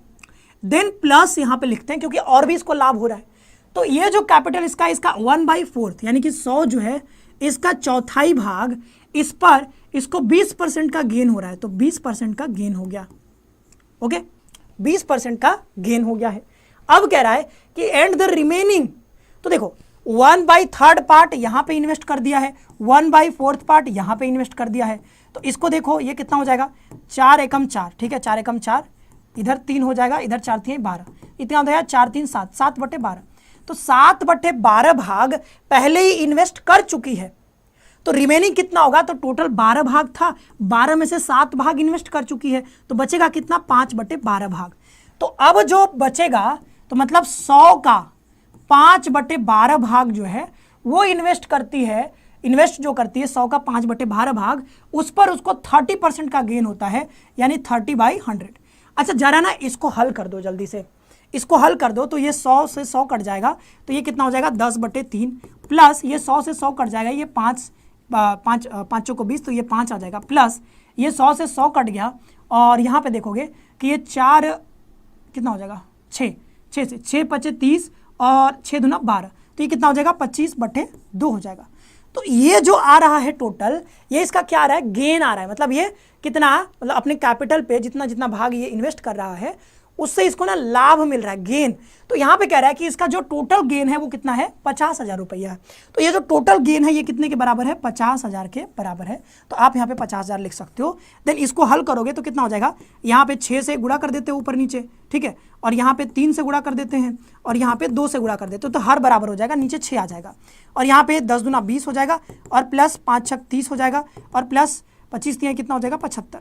ये चला जाएगा, ये मतलब इधर 50,000 है ही, 6 चला जाएगा उधर, 6 चला जाएगा उधर, और ये 20 30 कितना हो जाएगा, 50, और 50 और 70 कितना हो जाएगा, 7 5 12 125, 5 7 3 10 2 12 125, और ये उधर जाएगा तो कितना हो जाएगा, ये 50,000 गुणते कितना हो जाएगा, 6। तो 125 यूनिट का मान कितना रहा है, इतना। तो आपको निकालना कितने का मान है, 100 यूनिट का। कितने का मान निकालना है, 100 यूनिट का, क्योंकि कैपिटल इसका कितना है, 100 यूनिट है। तो 125 ऐसा करते हैं ना कि 125 है, इसको ना 5 से भाग दे देते हैं। 5 से भाग दे दोगे तो कितना आएगा, 25 25 125 आ जाएगा, और इधर 25 से भाग दे दोगे तो 25 दूना कितना हो जाएगा, 50, ठीक है। तो इधर आ जाएगा 3 0, इतना बचेगा। तो इधर आ गया 25 यूनिट बराबर कितना आ जाएगा, 25 यूनिट बराबर आपका आ जाएगा 6 दूना 12 यानी कि 12,000। कितना आ जाएगा, 12,000। हमको चाहिए कितने का मान, हमको 100 यूनिट का। तो क्यों ना हम इसमें 4 का मल्टीप्लाई कर दें और इधर भी 4 का मल्टीप्लाई कर दें, तो ये हो जाएगा 25 चौको 100 यूनिट। 100 यूनिट का मान कितना हो जाएगा, 12 चौको 48। तो ये हो जाएगा हमारा, अरे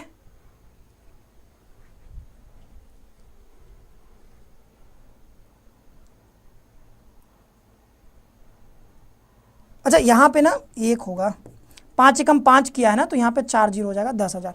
5 से काटा था, ठीक है, तो 25 25 125 हो गया, यहाँ पे 10,000 आएगा, मैंने गलती से वहाँ पे लिख दिया था 20,000 लिख दिया, तो ये 10,000 होगा, तो यहाँ पे आएगा आपका 60,000, ठीक है। मतलब ये 6 दुना कितना हो जाएगा, 6 दुना 6 एकम 6, ठीक है, तो ये 6 हो जाएगा और 4 जीरो यहाँ पे आ जाएगा, ठीक है। फिर यहाँ पे देखें कि 4 से गुणा करोगे तो 6 चौको कितना हो जाएगा, 24, कितना हो जाएगा 24, तो ये हो जाएगा 24 और 4 जीरो तो है ही, तो 2,40,000 इज द करेक्ट आंसर। तो option number B is the correct answer, ठीक है, 2,40,000 is the correct answer. Next question पर आगे बढ़ते, ये रहा अगला सवाल।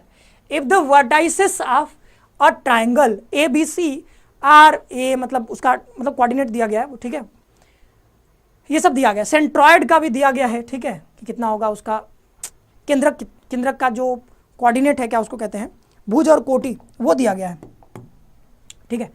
देन एक्स वाई का मान कितना होगा, तो एक त्रिभुज हमारे पास ले लेते हैं, कुछ एक हम त्रिभुज ले लेते हैं, तो ये हमारे पास एक त्रिभुज, ठीक है, तो ये मान लो ए है, ये बी है और ये क्या है, सी है। तो ए के कितना दिया गया है, इसका ए का जो बिंदु है वो कितना है, 1 3, ठीक है, बी का कितना है, तो ये है 3 5, सी का कितना है, तो ये है एक्स वाई, ओके। सेंट्रॉयड क्या होता है, पहले ये समझो, सेंट्रॉयड क्या होता है, तो सेंट्रॉयड ये होता है कि आप जो वर्टेक्स होता है, ये वर्टेक्स होता है, यहाँ से ना सामने वाला जो साइड है उसका जो मिडिल पॉइंट होगा वहाँ पर आप लाइन खींच देते हो, ठीक है। फिर यहाँ से भी यहाँ भी मिडिल पॉइंट पर खींचते हो, यहाँ से भी मिडिल पॉइंट पे खींचते हो, तो ये होता है इस भुजा का मिडिल पॉइंट, इस भुजा का मिडिल पॉइंट। तो किसी भी वर्टेक्स से उसके जो सामने वाला जो साइड होता है उसका मिडिल पॉइंट से जब आप मिला देते हो उसी को, तो ये सब जो लाइन आप खींच रहे हो ना, तो ये जिस बिंदु पे मिलते हैं उसी को कहते हैं हम लोग सेंट्रॉयड।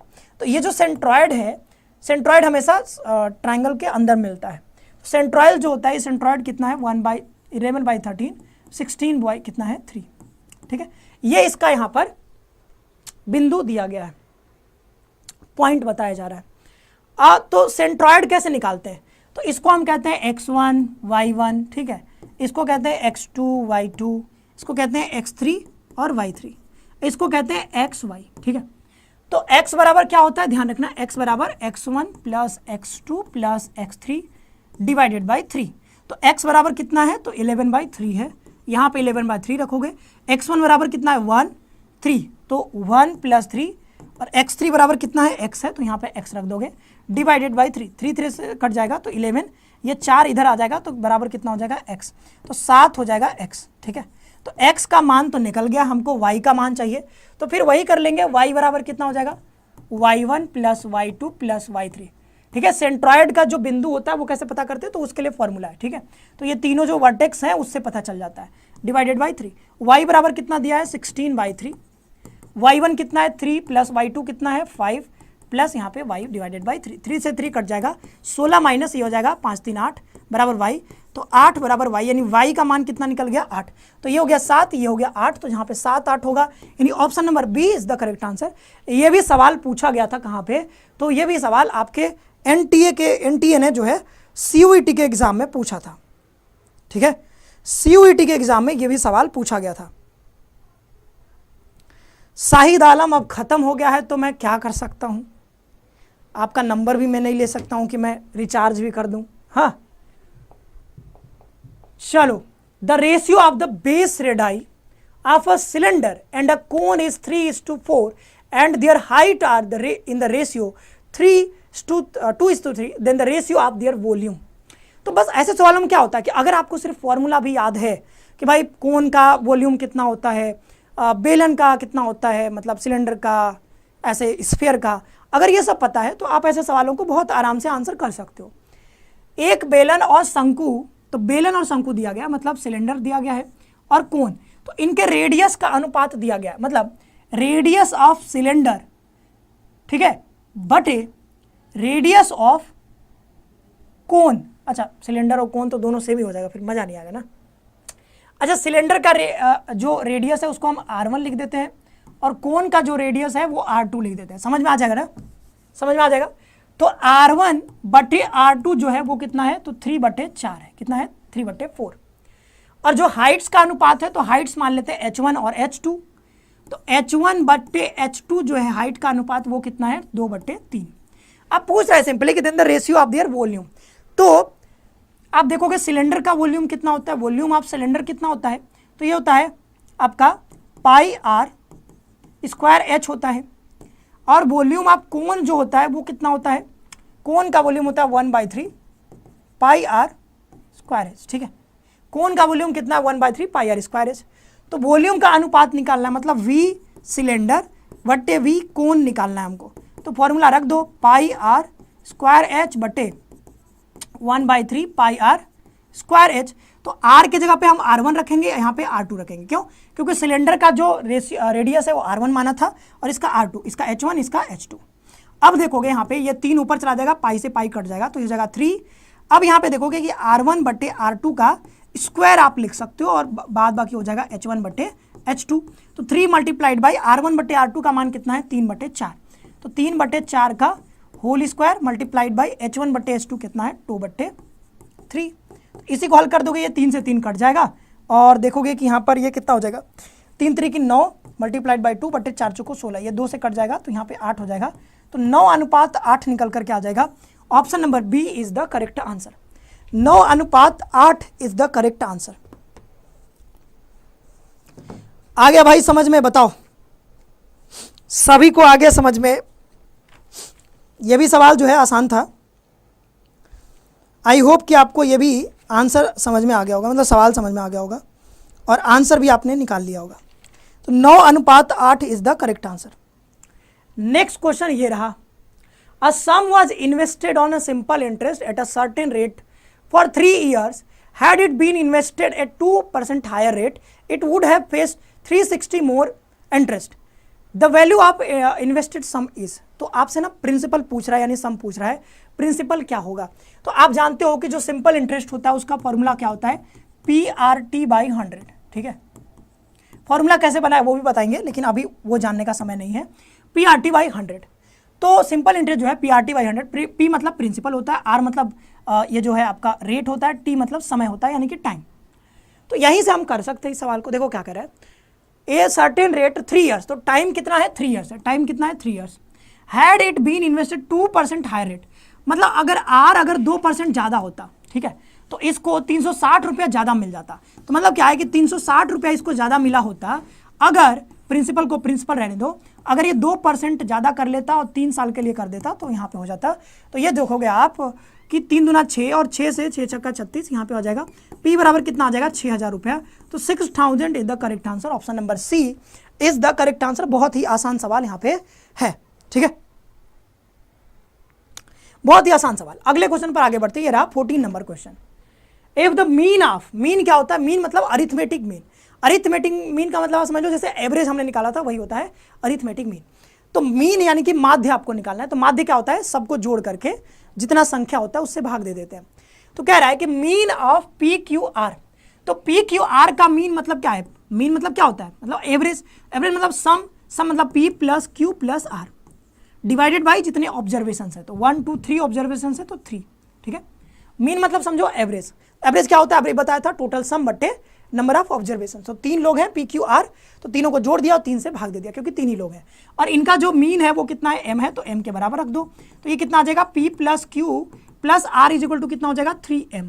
ठीक है, तो ये आपका एक इक्वेशन बन गया, इसको रख लो अपने पास। फिर PQ plus RQ plus RP वो दिया है 0। और अच्छा एक चीज़ आप ध्यान रखो ना, यहाँ पे इसका मान हमको क्या करना है, इसका मीन हमको पता करना है। तो ये जो हमारा मिला है कि P plus Q plus R बराबर क्या 3M, हमको स्क्वायर चाहिए। ऐसा करो ना, दोनों साइड का स्क्वायर कर दो। स्क्वायर कर दोगे तो ये क्या आएगा, एक फॉर्मूला होता है, ध्यान रखना, A plus B plus C का होल स्क्वायर। वो फॉर्मूला कहता है A का स्क्वायर प्लस B का स्क्वायर प्लस C का स्क्वायर प्लस 2 ब्रैकेट में AB plus BC plus CA।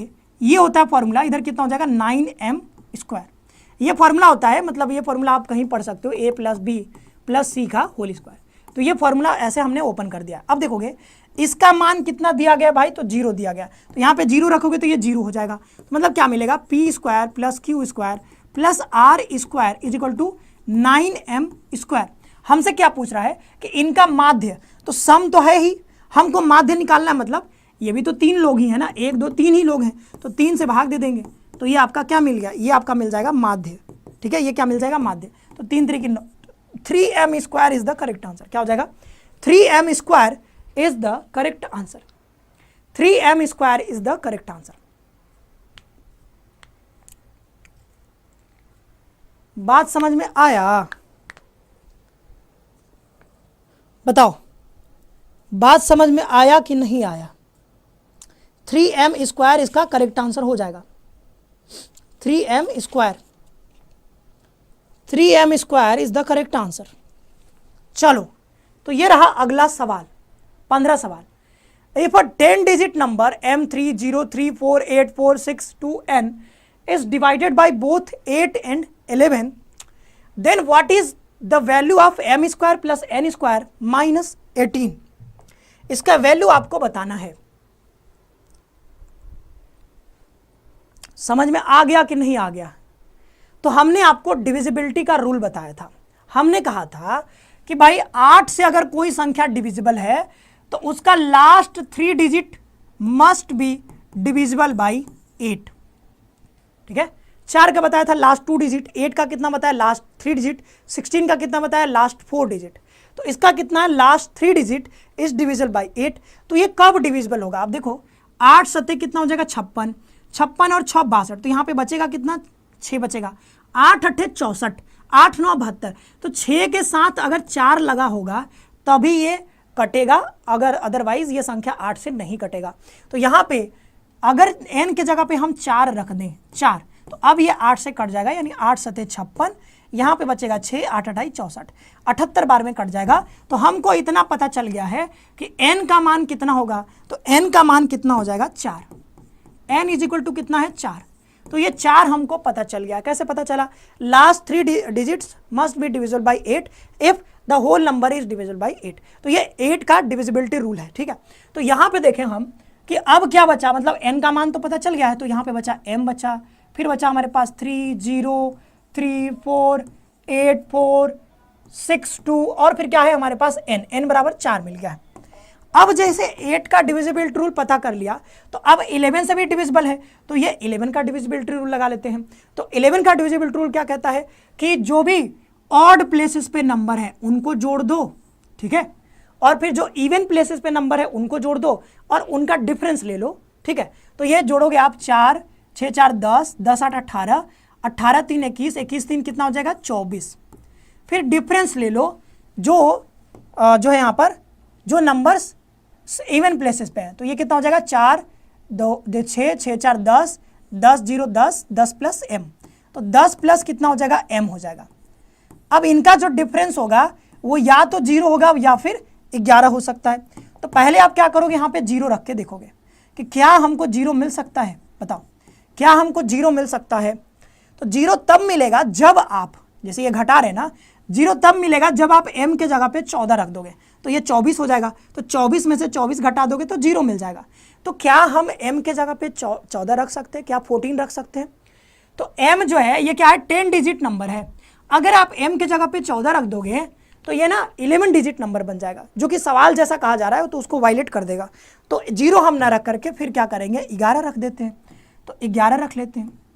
तो अब बताओ 11 कैसे मिलेगा, तो 11 तब मिलेगा, ये तो 10 है, तो 24 में से 10 घटा देंगे तो 14 आ जाएगा, ठीक है। तो 14 में से और कितना घटा दें, अगर हम 3 घटा दें, मतलब अगर हम m के जगह पे 3 रख दें तो ये 13 हो जाएगा, और 24 में से अगर आप 13 घटाओगे, 24 में से कितना घटाओगे 13 घटाओगे, तो 24 माइनस कितना हो जाएगा 13, तो आपको 1 1 यानी 11 मिल जाएगा। सिंपल हमने कहा कि भाई m का मान निकाल भी सकते हो, जैसे ऐसे भी निकाल सकते हो, जैसे m का मान अगर निकालना है तो ये 24 में से 10 चला जाएगा तो कितना बचेगा 14, यहाँ पे क्योंकि माइनस मान लो है तो यहाँ पर कितना हो जाएगा m इक्वल टू 11, तो m जो है उधर चला जाएगा माइनस m, उधर कितना आ जाएगा -3, तो m बराबर कितना आ जाएगा 3, तो 3 हो जाएगा m का मान। हमको क्या निकालना है m स्क्वायर, यानी कितना हो जाएगा 3 का स्क्वायर प्लस 4 का स्क्वायर माइनस 18, तो 3 3 की 9 प्लस 4 चौको 16 माइनस 18, तो यहाँ पे 9 में से 2 जाएगा तो 7 आ जाएगा। Thala for a reason is the correct answer. Option number C, Thala for a reason, थाला थाला हो गया करेक्ट आंसर। अब ये सवाल है परसेंटेज का सवाल है, बहुत बढ़िया सवाल है, ठीक है। और ऐसे सवाल तो मैंने करवाए भी हैं, ऐसे सवाल तो मैंने करवाए भी हैं। तो जल्दी से बता दीजिए। मैं यहाँ पे कुछ रखा हुआ है तो मैं इसको खा लेता हूँ, ठीक है, और आप लोग तब तक इसका आंसर बताते चलो, क्योंकि मैथ है तो मैथ आपको सॉल्व तो करना ही पड़ेगा। ऐसा नहीं कि बिना सॉल्व करे आप आंसर दोगे। तब तक आप सॉल्व करो, थोड़ा मैं इधर थोड़ा खा पी लेता हूँ।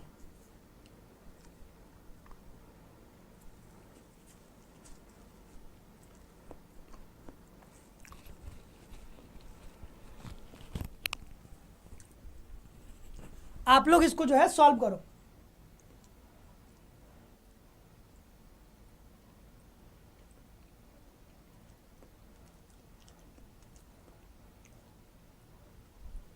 देखो ईसा का आंसर बहुत जल्दी आ जाता है।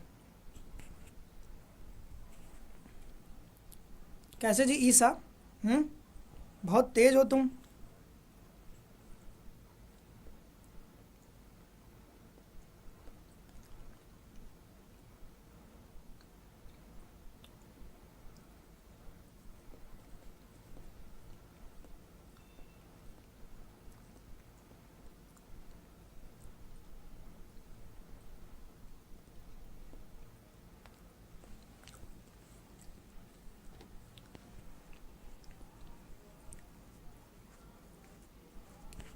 प्रथम कह रहा है कि मैं जिला परिषद वाला हूं। मतलब क्या होता है जी इसका? जिला परिषद मतलब क्या, चुनाव उनाव लड़े हो क्या भाई? अभी तो आपकी उम्र नहीं हुई होगी चुनाव लड़ने की।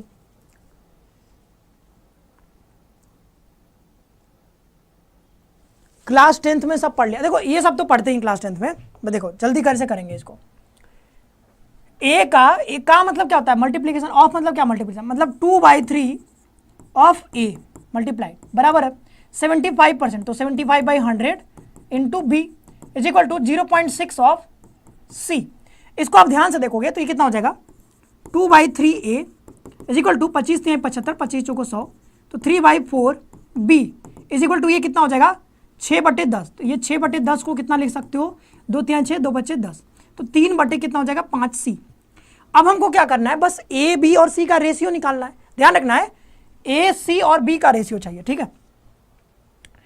तो रेशियो में बदलने का तगड़ा तरीका मैं बता रहा हूं। देखो जो ऊपर है ना, ऊपर वाले को गायब करो, ऊपर जो लिखा हुआ है उसको गायब करो। तो गायब कैसे करोगे? तो गायब करने का एक तरीका है कि 3 है यहाँ पे 2 है, तो 3 दूना 6। अगर 6 में नीचे यहाँ भी गुणा कर दो, यहाँ भी गुणा कर दो और यहाँ भी गुणा कर दो, तो 2 3 6 ये कट जाएगा, तो क्या बचेगा? a/9, ठीक है। 3 दूना 6 ये 2 कट जाएगा, तो यहाँ पे b/ कितना हो जाएगा? 8 बराबर ये जो है 3 दूना 6, तो ये c/ कितना हो जाएगा? 10। बहुत तगड़ा तरीका बता रहा हूँ। तो अब अनुपात निकालना है आपको, a अनुपात b अनुपात c। अगर ये निकालना है आप आराम से निकाल सकते हो। a बराबर यहाँ पे 9 रख देना है सीधा सीधा, b बराबर 8 और c बराबर 10 रख देना है, ठीक है। लेकिन सवाल ये नहीं पूछ रहा है, देखो आपको ये उलझा देगा। देखो यहाँ पे कई लोग a मार देंगे आंसर, नहीं, सवाल पूछ रहा है a c और b का अनुपात, यानी a के बाद c के बाद b। तो a कितना है? 9 है, c कितना है? 10 है, और b कितना है? 8 है। तो ये जो है 9 10 और 8 होगा, यानी option number B is the correct answer. Option number B is the correct answer. Option number B is the correct answer. Relative आ गए थे, स्वागत सत्कार करो भाई। हाँ दिवाली चल रहा है, क्लियर है ना? देखो ये बहुत तगड़ा तरीका बताया हूं, कई लोग इसमें कंफ्यूज रहते हैं, बहुत एक्स वाई मान के करते हैं। बहुत तगड़ा तरीका, जब ऐसे मिल जाए वैल्यू, कैसे हम उसको रेशियो मत लेंगे, तो ऊपर वाला जो है बस उसको गायब करने का सोचो। कैसे गायब करें? तो 3 यहाँ पे 2 है, तो 3 दूना 6, 6 से नीचे मल्टीप्लाई कर दिया। तो ऐसा नहीं कि सिर्फ एक में मल्टीप्लाई, सब में मल्टीप्लाई करना होगा, नहीं तो फिर वैल्यू बदल जाएगी, ठीक है। और कितने क्वेश्चन है? अभी बहुत सारे क्वेश्चन है। 17 number question, the incomes of A and B are in the ratio 5:3. The expenditure of A, B, C are in the ratio 8:5. भाई ये सवाल ना थोड़ा तगड़ा सवाल है, ठीक है। CUT कॉन्सेप्ट स्टूडेंट आ गया है। सर तोहरे राजा जी के दिलवा टूट जाई पर अपने बड़ा खतरनाक डांस किया था विकास। अच्छा वो जो है 2000 समथिंग कब का वो वीडियो है, साल भर मतलब हो गए हैं शायद, नहीं पिछले साल का ही है, ठंड के मौसम का। ठंड का जब मौसम था तो सर के एक फ्रेंड का शादी था, रजनी सर के फ्रेंड का। तो रजनी सर ने कहा कि चलो, तो हम लोग भी चले गए, हम तैयार व्यार होके गए थे क्योंकि शादी था, विकास सर भी गए थे। तो उसमें डीजे उजे बज रहा था तो हम लोग डांस कर रहे थे। अब रजनी सर चुपके से वीडियो बना लिए मस्त, और वीडियो बना के अपलोड भी कर दिए। हालांकि उसमें क्या है कि वीडियो में ना इन्होंने ऊपर से गाना सेट किया है, तो ऊपर से गाना सेट किया इसलिए हुआ क्या कि सिंक नहीं हो पा रहा है बढ़िया से। डीजे वाले पे ज़्यादा अच्छा लग रहा था गाने में, तो डीजे वाला गाना जो उसमें बज रहा था, लेकिन सर ने बाद में इसे ऊपर से गाना लगा दिया, तो कुछ उसमें गड़बड़ लगता है थोड़ा। फेमस हो गया है सर वो वीडियो, पता नहीं बहुत पहले था, मुझे पता नहीं कितना व्यूज है उस पर। ईसा, कुछ तो झोल लग रहा है हमको, कुछ तो गड़बड़ लग रहा है। पिछले वाले सवाल का आंसर आपका गलत था, इतना जल्दी आंसर कैसे दे रही हो तुम? हाँ, या तो तुम बहुत टैलेंटेड हो या तो तुक्का लगा रही हो, दोनों में से एक ही चीज हो सकता है। चलो, तो इस सवाल को करते हैं कि यदि सी 2000 रुपए खर्च करता है, ध्यान रखना। अच्छा, हमने एक चीज बताया था कि जो आय होता है, आय वो कितना होता है?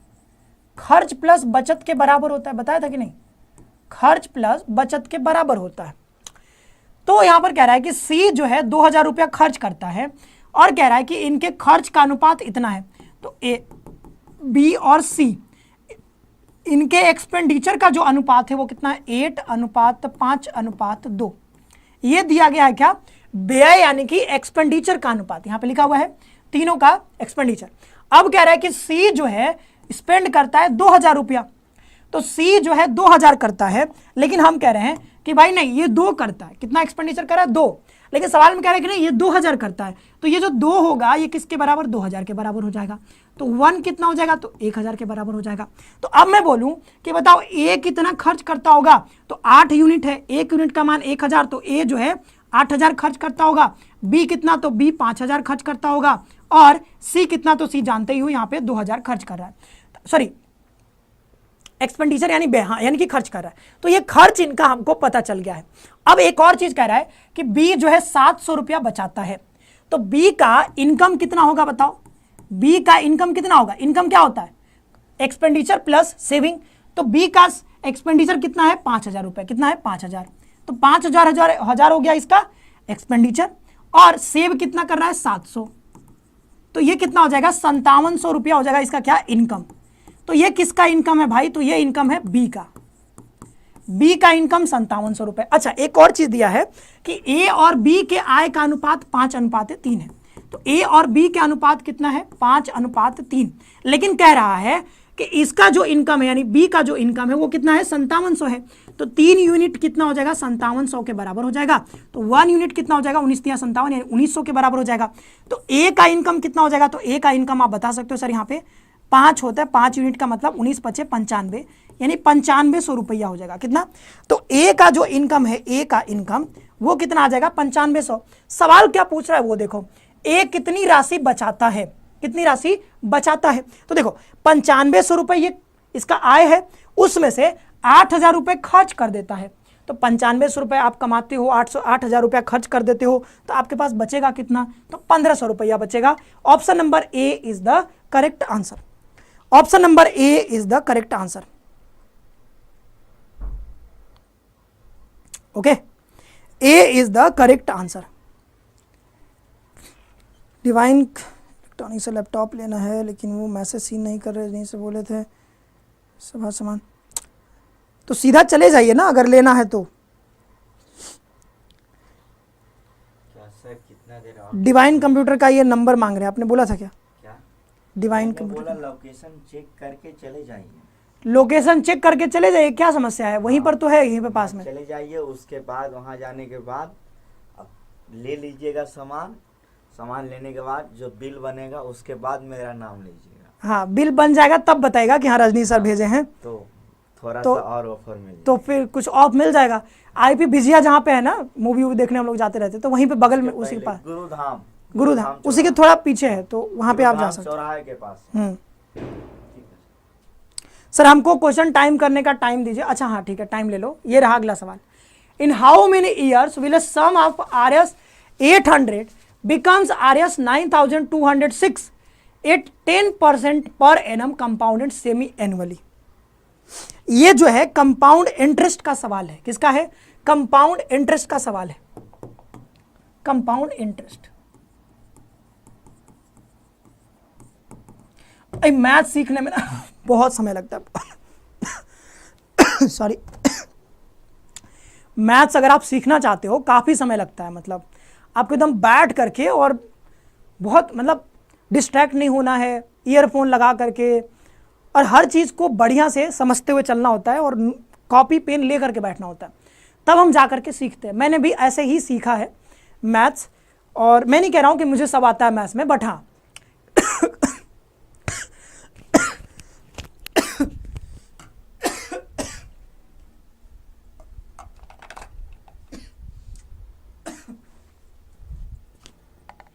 ये क्या हो गया?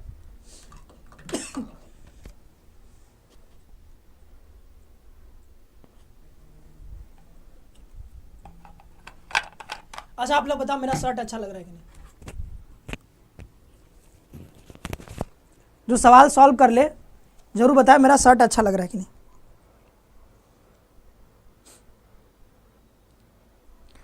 उनसे पूछ लेते उनके पास वो वेरिएंट है कि नहीं। अच्छा तो आप जो है तो उन्हीं के नंबर पे कॉल करके पूछ लीजिए ना उनके पास क्या क्या अवेलेबल है।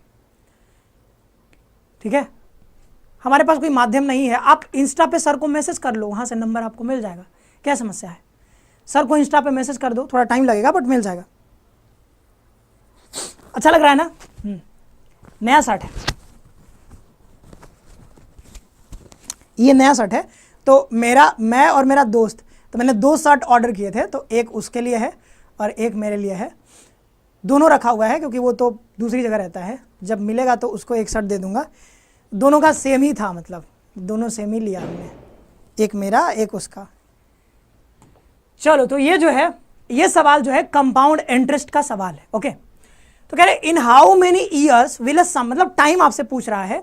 सम है 800 रुपया, अमाउंट हो जा रहा है इतना। तो आप एक फॉर्मूला पूछे, amount is equal to P bracket में 1 + r बाई 100 के पावर n। n क्या होता है? टाइम होता है। ओके, तो a बराबर कितना है? a यानी कि अमाउंट कितना है? ये हो जाएगा 26.10 बराबर कितना? p कितना है? तो ये 800 रुपया है, 1 + r। अब ये देखो क्या है ना कि per annum compounded semi annually, ठीक है, 10% पर एनम है इंटरेस्ट, लेकिन ये सेमी एनुअली अर्धवार्षिक रूप से जो है आपका ब्याज लग रहा है। यानी ब्याज जो कंपाउंड होगा वो हर 6 महीने में होगा। तो यहाँ पे जो रेट होगा वो, क्योंकि एक साल में कितने आधा होते हैं, मतलब एक साल के कितने छमाही होंगे? 2 छमाही होंगे। ये जो पूरा साल होगा उसमें 1 और 2 आधा आधा, यानी कि 2 छमाही होते हैं, यानी 2 हाफ ईयर होते हैं। तो इसको आप 2 से भाग दे दोगे तो यहाँ पर बटे 2 यानी कि 5%। तो सेमी एनुअली जो आपका इंटरेस्ट होगा वो 5% का रेट रहेगा।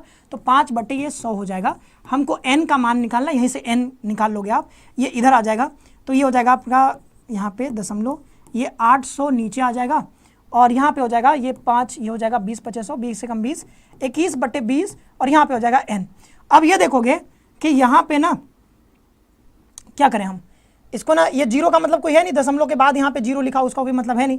10 से ऊपर नीचे गुणा कर दोगे तो ये 92 61 बटे हो जाएगा 8000, इधर हो जाएगा 21 बटे 20 का पावर n। इसी को आगे हल करोगे तो ये 21 का बटे 20 का क्यूब ही है और कुछ नहीं है, ठीक है, बराबर 21 बटे 20। अब क्योंकि दोनों साइड ये जो बेस है यहाँ पर क्या है? इक्वल है। तो बेस इक्वल होता है तो इसका पावर बराबर हो जाता है, तो n = 3। तो n = 3 क्या है? क्योंकि ये अर्धवार्षिक रूप से हो रहा है इसलिए ये 3 ईयर नहीं है, क्योंकि ये सेमी एनुअली हो रहा है। तो ये क्या है? 3 हाफ ईयर। 3 हाफ ईयर्स मतलब हाफ ईयर मतलब क्या? हाफ ईयर मतलब 6 महीना। तो 3 6 महीना, तो ऐसे कर सकते हो आप कि आधा साल प्लस आधा साल प्लस आधा साल, तो ये कितना हो जाएगा? तो 3 बटे 2 साल, यानी 1 सही 1 बटे 2 साल। तो ये 1.5 साल होगा। कितना साल होगा? आप वैसे भी देख सकते हो, 3 हाफ ईयर्स। 3 हाफ ईयर्स का मतलब होगा 6 6 12 6 18 महीने। 18 महीने मतलब 12 6 18 यानी 1.5 साल होगा, ठीक है। तो 1.5 साल इज द करेक्ट आंसर। 1.5 साल is the correct answer. Okay,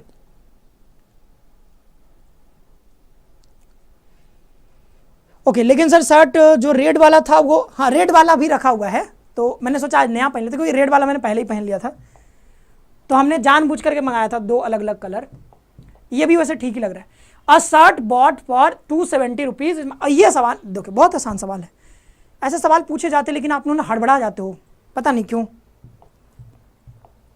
एक भी सवाल ऐसा है, मतलब अभी तक जितने भी सवाल करवाए हैं, अगर आपको उसका कॉन्सेप्ट पता है थोड़ा सा, तो क्या आप ऐसे सवालों को नहीं बना पाते? आप समझो, बस ना मैथ क्या है ना, सीखने में समय लगता है, लेकिन एक बार आप सीख गए तो इसका जो रिटर्न ऑफ इन्वेस्टमेंट है, नहीं हाँ रिटर्न ऑन इन्वेस्टमेंट है, बहुत हाई रहता है। इन्वेस्टमेंट लगाओगे एक बार, बस लगाना होगा बढ़िया से एकदम लगा दोगे एक बार, उसके बाद आपको रिटर्न जिंदगी भर देता रहेगा, चाहे कोई भी एग्जाम दोगे।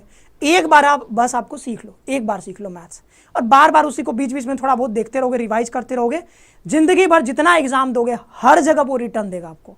और ऐसा नहीं कि रिटर्न खराब देगा, बढ़िया वाला रिटर्न देगा, क्योंकि जब आपको इसका कॉन्सेप्ट पता है तो गलत होने का चांस बहुत कम रहता है। अगर आपको पता है कि भाई ये हमको सवाल समझ में आ रहा है और मैंने ऐसा सवाल किया है, तो 100% में से 99% चांस है कि उसका आंसर सही ही निकलेगा। जीके जीएस में क्या होता है, कई बार हम पढ़ते हैं कंफ्यूज हो जाते हैं, तो कई बार ऑप्शन गलत लगा के आ जाते हैं, लेकिन यहाँ पे तो सवाल आपको खुद कहता है कि सवाल हमको ऐसे ऐसे सॉल्व कर दो। अगर आपको पता है तरीका, सॉल्व कर दोगे, आंसर आपको सही ही मिलेगा, गलत मिलने का चांस बहुत कम रहता है। तो मैथ्स में यही चीज़ है, स्कोरिंग बहुत बहुत ज़्यादा स्कोरिंग होता है।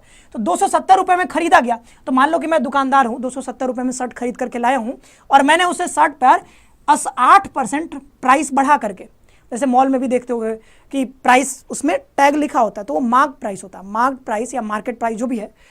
तो 270 में हमने खरीदा, मैं दुकानदार हूँ, 270 में खरीद के लाया, उसका 8% बढ़ा करके मैंने उसमें मार्क कर दिया कि भाई इतने रुपए का हम बेच रहे हैं। फिर हमने कहा 8% बढ़ा करके, और हमने 10% की छूट दे दी। मैंने बोला 8% बढ़ा करके, और फिर बोल रहा हूँ कि चलो 10% की तुमको छूट देता हूँ, तो छूट दे दिया, और बोल रहा है कि कितने में बेचेगा। तो 270 रुपये का शर्ट था, 270, इसमें जो अंकित मूल्य है 8% बढ़ा दिया गया है। तो 270 खुद में 100%, कुछ भी 100% होता है खुद में, 8% बढ़ाओगे तो ये 108% हो जाएगा। देन ये जो जितना वैल्यू है उस पर 10% की छूट मिल रहा है, छूट मिल रहा है, तो 10% छूट दे दिया, तो वो ले कितना रहा है, मतलब बेच कितने में रहा होगा, 10% तो निकाल ही दो, छूट हो गया ना, तो बच कितना रहा है, 90%, तो 90% आपसे ले रहा होगा, और वही इसका सेलिंग प्राइस हो जाएगा। इसी को हल कर दोगे, 0 से 0 खत्म, 0 से 0 खत्म, इधर देखोगे 9 8 72, आप गुणा कर लोगे तो ये कितना आ जाएगा, 9 8 72, और ये कितना हो जाएगा, 9 एकम 9 मल्टीप्लाइड बाई 27, और नीचे 2 0 है तो 2 0 वो रहेगा ही रहेगा। तो अब आप क्या करोगे, इसको आप ऐसे कर लो कि 27 को लिख लो 30 माइनस 27 माइनस 3, ठीक है, फिर मल्टीप्लाइड बाई यहाँ पर लिख लो 972।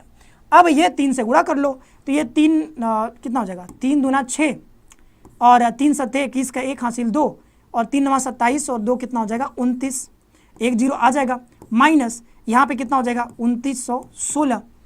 ओके, इसको घटा दोगे तो यहाँ पर कितना आ जाएगा, 10 में से 6 गया 4, यहाँ पे 5 में से यहाँ पे 4, 11 में से 9 2 11, 8 में से 2 गया 7, और यहाँ पे बचेगा 2, और क्योंकि नीचे डबल जीरो था तो यहाँ पे आ जाएगा 272.44, 272.44। और क्योंकि हमारा कैलकुलेशन कुछ गड़बड़ हो गया है, तो आप कैलकुलेट करके बता दो कि सर आपने कैलकुलेशन गलत कर दिया है, तो आप आंसर बता दीजिए इसका क्या होगा, ठीक है, बता दीजिए जल्दी से। 262 होगा, ठीक है, 262, कहीं पे गड़बड़ हुआ होगा, 262 होगा, ठीक है। तो ये 262.44 इज द करेक्ट आंसर। इसको हल कर लोगे तो आंसर मिल जाएगा, ठीक है, हल कर लोगे आंसर मिल जाएगा, कहीं पे कुछ गड़बड़ हुआ होगा, B is the correct answer. अगला बढ़ते हैं, out of the given options find out the odd one that does not belong to the group. अब ये क्या है, रीजनिंग का सवाल आ गया है, यहाँ पे क्या आ गया है, ये ना रीजनिंग का सवाल आ गया है, समूह से संबंधित नहीं। तो वर्ग, वृत्त, आयत, ये तो आप जानते ही हो, वृत्त इज द करेक्ट आंसर, क्योंकि वर्ग में 4 ऐसे लाइंस आपको ड्रॉ करने होते हैं, आयत में भी 4, त्रिभुज में 3, लेकिन आपको ऐसे साइड चाहिए होते हैं, मतलब 1 2 3 4 साइड मिला करके तब आपको एक बंद आकृति मिलेगी, लेकिन इसमें कोई साइड नहीं होता है। Option number B is the correct answer. अगला सवाल देखो, ये सवाल बहुत दमदार है, ये एक दमदार सवाल है। सर अब क्लास खत्म कर दो नंदिनी, नहीं हो पाएगा अभी क्लास खत्म।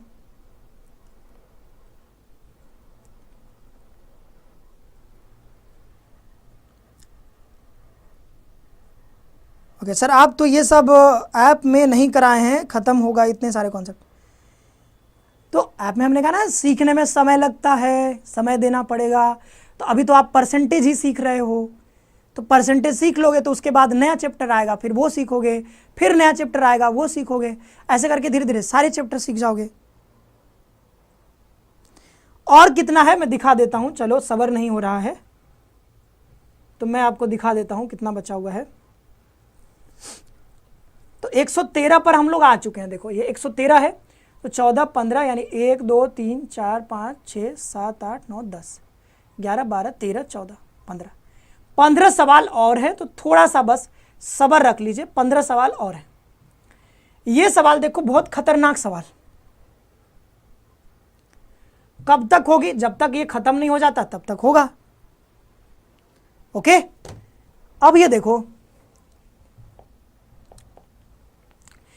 ए B A D C D. अच्छा एक कॉन्सेप्ट मैं आपको सिखाता हूं, जैसे कोई भी त्रिभुज होगा ना, त्रिभुज होगा, तो मैं कह रहा हूं कि ये वाला इसके बराबर है, तो अगर साइड बराबर है, मान लो हमने कहा कि ये वाला साइड इसके बराबर है, मान लो ये भी 5 सेंटीमीटर है, ये भी 5 सेंटीमीटर है, तो जो भी साइड बराबर होता है तो साइड के सामने वाला एंगल भी बराबर होता है।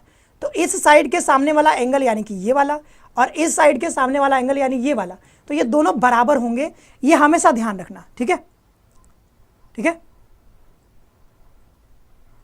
तो अपोजिट साइड्स के अपोजिट साइड्स जो होते हैं, जो कि इक्वल साइड्स हैं, तो इक्वल साइड्स के अपोजिट जो एंगल्स होते हैं वो भी इक्वल होते हैं।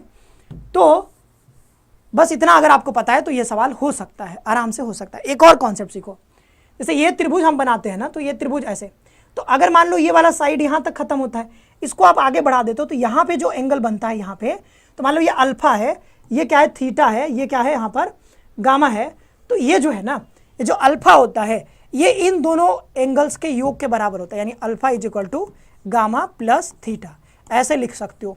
तो ये कुछ कॉन्सेप्ट होते हैं, हम लोग पढ़ेंगे, इत्मीनान से पढ़ेंगे, चिंता नहीं करना है। अभी के लिए इस सवाल में जितना जानना जरूरी है वो बस हम बता रहे हैं।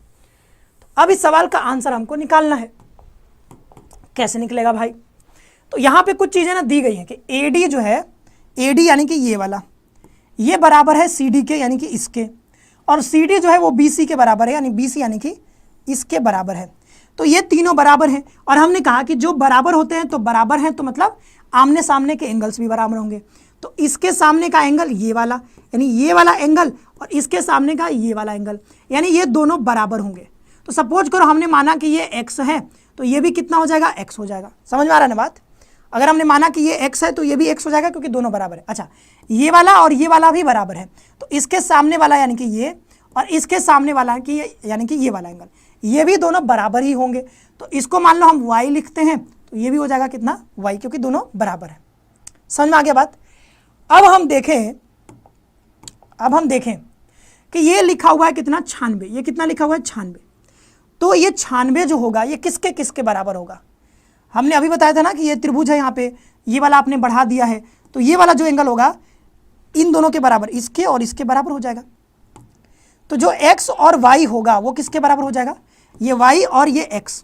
तो x प्लस जो y होगा वो कितने के बराबर, 96 के बराबर। अभी जो पीछे बताया था कॉन्सेप्ट, ये जो बाहर वाला एंगल है वो इसके और इसके बराबर हो जाएगा, तो दोनों के योग के बराबर। अच्छा, यहाँ पे भी देखोगे कि ये भी तो एक एंगल बन रहा है, ये भी एक एंगल बन रहा है, तो ये y है, देखो ये बाहर वाला, अभी जो सेम बताया था, ये y जो है इन दोनों के बराबर होगा, x प्लस x के बराबर। तो x प्लस ये y किसके बराबर हो जाएगा, x प्लस x के बराबर, ये हो जाएगा 96। तो 3x बराबर कितना हो जाएगा, 96। तो यहाँ पर देखोगे x बराबर कितना हो जाएगा, 3 3 9 3 9 6, तो 32 डिग्री आ जाएगा। पूछ क्या रहा है कि कोण CDB क्या होगा, CDB क्या हो जाएगा, CDB, यानी ये वाला पूछ रहा है, यानी y कितना होगा। तो y बराबर कितना है, y बराबर 2x था, यानी x प्लस x 2x, तो 32 दूना कितना हो जाएगा, 64। तो 64 degree is the correct answer. बहुत खतरनाक सवाल था, 64 degree is the correct answer. तो बस इसमें दो कॉन्सेप्ट यूज होने थे, अगर वो दोनों कॉन्सेप्ट अगर आपको पता होते तो आराम से आंसर निकाल लेते। 84 नहीं होगा बाबू, 64 इज द करेक्ट आंसर। कितना होगा, 64। अगला सवाल ये देखो, 8 पुरुष और 12 महिला एक काम को, अब ये टाइम एंड वर्क का सवाल है। तो टाइम एंड वर्क जो है वो अभी आपको शायद ना पता हो, टाइम एंड वर्क अभी हमने नहीं किया है, तो जब करेंगे तो ज़्यादा अच्छे से क्लियर होगा, लेकिन अभी हम इसको करते हैं। ठीक है, 8 पुरुष या 12 महिलाएं एक काम को 10 दिनों में कर सकते हैं। तो 8 पुरुष ले लो चाहे 12 महिला ले लो, एक काम को 10 दिन में करेंगे। मतलब क्या है कि हम कहें कि चलो भाई मतलब हम ऐसा कहें कि हम जो ना 2 चैप्टर पढ़ सकते हैं। कितना पढ़ सकते हैं? 2 चैप्टर। एक दिन में 2 चैप्टर पढ़ सकता हूं। और मैं कहता हूं कि आप 2 लोग मिल करके 2 चैप्टर पढ़ोगे। समझ आ रहा बात ना? मैं कह रहा हूं कि मैं एक अकेला ही 2 चैप्टर पढ़ लूंगा और फिर कह रहा हूं कि आप 2 लोग मिल करके 2 चैप्टर पढ़ोगे। तो मतलब क्या है कि जो मैं जितना अकेले काम कर दे रहा हूं उतना आप 2 लोग मिल करके काम कर रहे हो। समझ आ रहा है बात? तो इसी को कहते हैं कि भाई यहां पर देखना होगा हमको कि 8 पुरुष जितना काम कर रहा है, 8 पुरुष यानी 8 मेल या फिर 8 मेन, तो 8 मेन जितना काम कर रहे हैं, यानी 8 मेन जितना काम कर सकते हैं, 8 मेन को मिला करके जितना काम होगा वो 12 महिलाएं मिला करके करेंगे, यानी कि 12 वुमेन के बराबर होगा। समझ में आ रहा बात कि नहीं? जो एग्जाम्पल लिया था कि मैं अकेला कर दे रहा हूं काम, आप 2 लोग मिल करके काम कर रहे हो, मतलब मैं अकेला 2 लोग के बराबर हूं। वैसे ही कि 8 पुरुष 10 दिन में काम कर दे रहे हैं, वही 10 दिन में काम करने के लिए 12 महिला चाहिए। तो 8 पुरुष जो है 12 महिलाओं के बराबर काम कर रहे हैं। ठीक है, वही बात है। तो 8 पुरुष 12 महिलाओं के बराबर काम कर दे रहे हैं, तो ये कट जाएगा 4 दूना 8, 4 तिया 12। तो मेल और फीमेल का अगर आप अनुपात निकाल लो तो कितना आ जाएगा? 3/2। बस इतना ही निकालना था यहां से। अब आगे क्या कह रहा है? एक फॉर्मूला होता है इसमें MDH मसाला, जिसको कहते हो MDH मसाला। तो M फॉर होता है मेन, यानी कि मेन वुमेन जो भी है संख्या, D फॉर डे और H फॉर आर। अब क्योंकि यहां पर घंटे का कोई मतलब है नहीं, तो यहां पे सीधा सीधा होगा M1D1 is equal to M2D2। ये फॉर्मूला हम यहां पे यूज करेंगे। तो M1 का मतलब यहां पे M फॉर, यहां पे मेल मत लेना, इसका मतलब मेल नहीं है। M मतलब होता है संख्या कितना है, नंबर ऑफ पर्सन्स कितना है। ठीक है, नंबर ऑफ पर्सन्स। तो अब देखो यहां पर 8 पुरुष 10 दिन में काम कर रहे हैं, तो 8 मेल 10 दिन में, तो 10 दिन मतलब डे। तो मेल जितने मतलब 8 पुरुष हो गए, तो संख्या हो गया इतनो दिन हो गया इज इक्वल टू कितना हो जाएगा? तो इतना जो काम 8 पुरुष कर रहे हैं, यहाँ पे या लिखा हुआ है, इस वर्ड को ध्यान से पकड़ना, और लिखा हुआ है। तो आप यहाँ पे ना 12 महिला भी लिख सकते थे, कोई समस्या नहीं था, क्योंकि दोनों ही मतलब काम कर रहे हैं। जैसे 12 महिला ले लो, 12 महिला, यहाँ पे 12 वुमेन इंटू 10 कर सकते थे, या फिर 8 पुरुष, क्योंकि यहाँ पे या लिखा हुआ है, तो या तो ये ले लो या तो ये ले लो। 10 दिन में काम कर रहे हैं बराबर। 4 पुरुष, अब देखो यहाँ पे और लिखा हुआ है, तो यहाँ पे प्लस करना होगा, यानी 4 मेन प्लस 4 वुमेन, ये दोनों मिल करके कितने दिन में, यानी D2 का मान आपको बस निकालना है। तो ये 8 मेन, अब मेन बराबर कितना रखोगे यहाँ पे? तो 3 रख दोगे। कितना? 3 रख दोगे, तो 10 बराबर 4 मेल बराबर 3 रख दोगे, और 4 वुमेन बराबर कितना रख दोगे? 2 रख दोगे। ठीक है, तो 4 मल्टीप्लाइड बाई 2, और यहाँ पर हो जाएगा D2। तो ये कितना हो जाएगा? 8 मल्टीप्लाइड बाई 3 मल्टीप्लाइड बाई 10, 4 दिया 12 और 4 दूना 8, 12 8 कितना हो जाएगा? 20 मल्टीप्लाइड बाई D2। तो ये 10 दूना 20 और ये 2 चौको 8, यानी 8 4 दिया 12। तो ये D2 बराबर कितना आ जाएगा? 12 दिन। कितना आ जाएगा? 12 दिन इज द करेक्ट आंसर। यानी उसी काम को 4 महिला और 4 पुरुष मिलकर के कितने दिन में करेंगे? तो 12 दिनों में करेंगे। कितने? 12 दिनों में करेंगे। धारित्री अभिप्सा का आंसर आ गया है, जो है B is the correct answer. अगला क्वेश्चन पर आगे बढ़ते हैं। How many numbers from 1 to 100 are there, each of which is not only exactly divisible by 4 but also has 4 as a digit। तो 1 से 100 तक आपको ऐसे नंबर्स ढूंढने हैं, जो ना सिर्फ 4 से डिविजिबल है बल्कि उसमें 4 एज अ डिजिट भी होना चाहिए। ठीक है, 4 एज अ डिजिट भी होना चाहिए, 4 एज अ डिजिट भी होना चाहिए। बता दो जल्दी से, फटाफट से सभी लोग बता दो। इसका आंसर तो मैंने क्लास में भी करवाया है। अगर आपको याद होगा तो एक पुराने ज़माने में हम लोगों की मुलाकात हुई थी ऐसे ही ऑनलाइन, लेकिन वो मुलाकात जो थी पेड क्लास में हुई थी। आपने पैसा दिया था उसके लिए। इस क्लास के लिए आपने पैसा नहीं दिया है, इस क्लास के लिए बस आपको टाइम देना पड़ रहा है। Trust me, time is more important than money. This class is more important than other classes. 7 यानी कि थाला इज द करेक्ट आंसर। तो कौन कौन सी ऐसी संख्याएं होंगी जो 1 से 100 तक 4 से कट भी जाए और उसमें 4 आना भी चाहिए?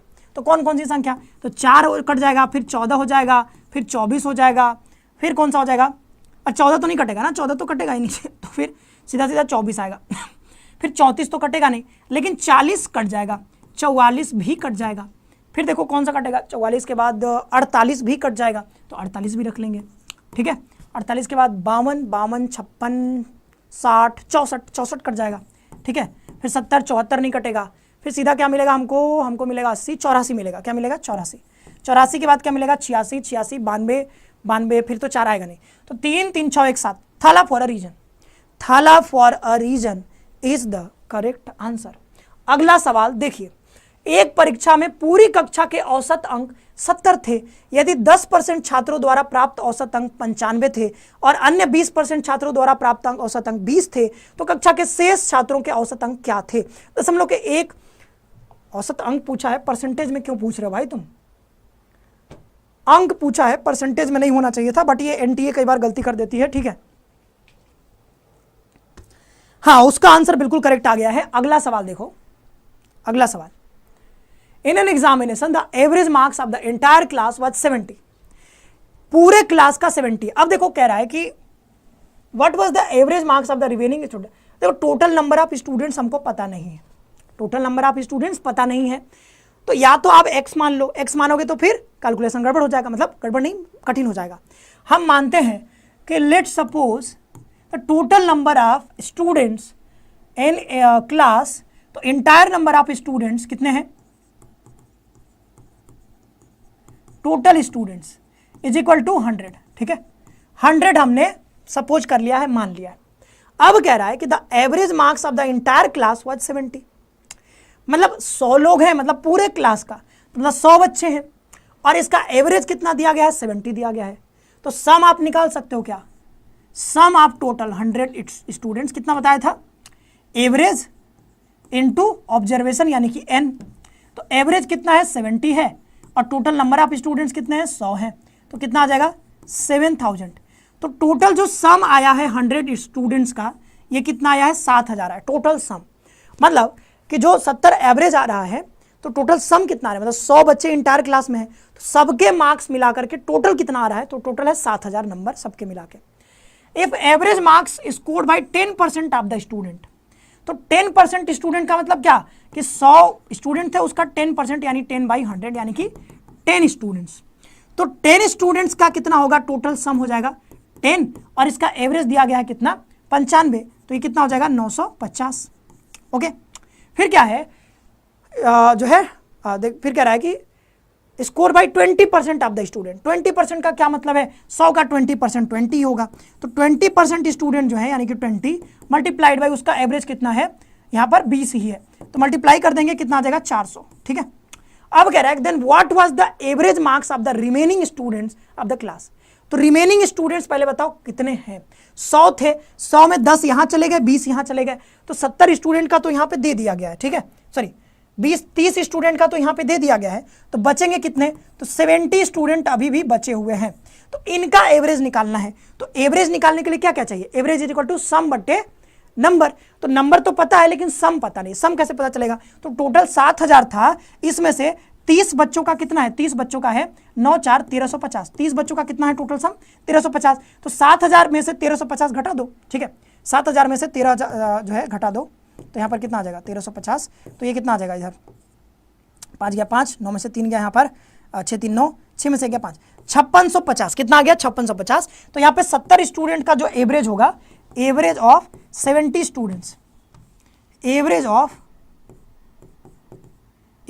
70 स्टूडेंट्स, ये जो निकलेगा आपका वो कितना निकल जाएगा, टोटल सम कितना है 5650 बटे कितना आ जाएगा 70, ये कट जाएगा 7 8 56 0.7 तो 80.7 यानी ऑप्शन नंबर ये जो दिख रहा है 80.7 इज द करेक्ट आंसर, 80.7, ठीक है। आ गया समझ में, कठिन सवाल था ना।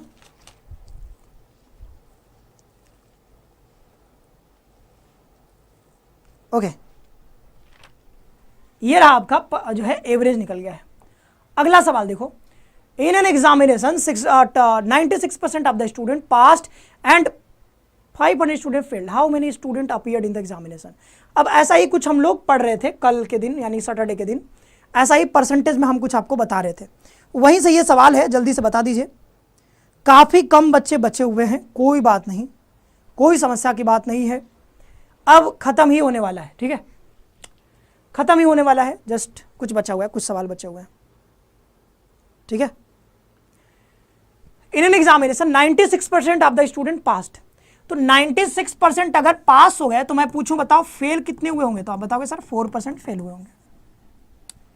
96% अगर पास ही हो गए तो फेल कितने होंगे, 4%। तो कह रहा है कि जो फेल स्टूडेंट हैं 500 हैं, 500 स्टूडेंट फेल, तो ये 4% का जो मान है वो कितना है, 500 के बराबर है।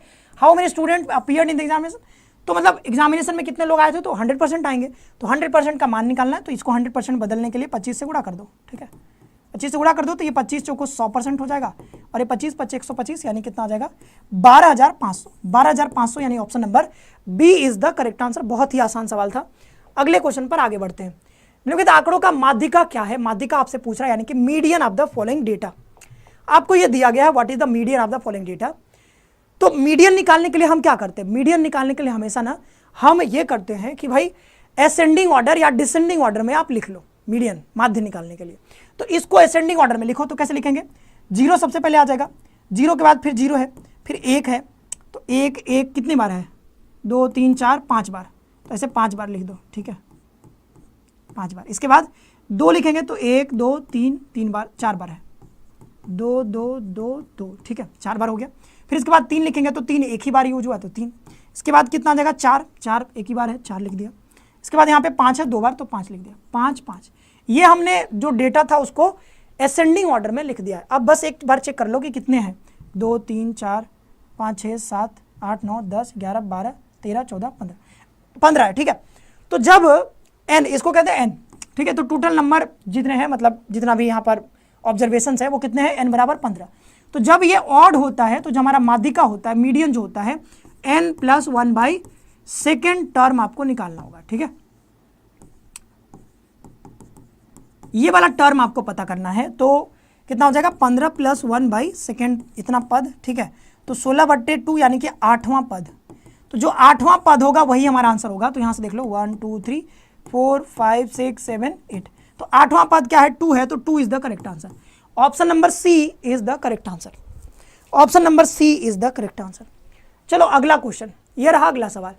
260 kg rice is divided in 3 parts such that the first part is 5 kg more than the second part and its ratio with the third part is 1:3, the 3 part respectively. मतलब तीनों के तीनों पार्ट्स कौन कौन से हैं ये आपको बताना है, तीनों के तीनों पार्ट्स कौन कौन से हैं ये आपको बताना है।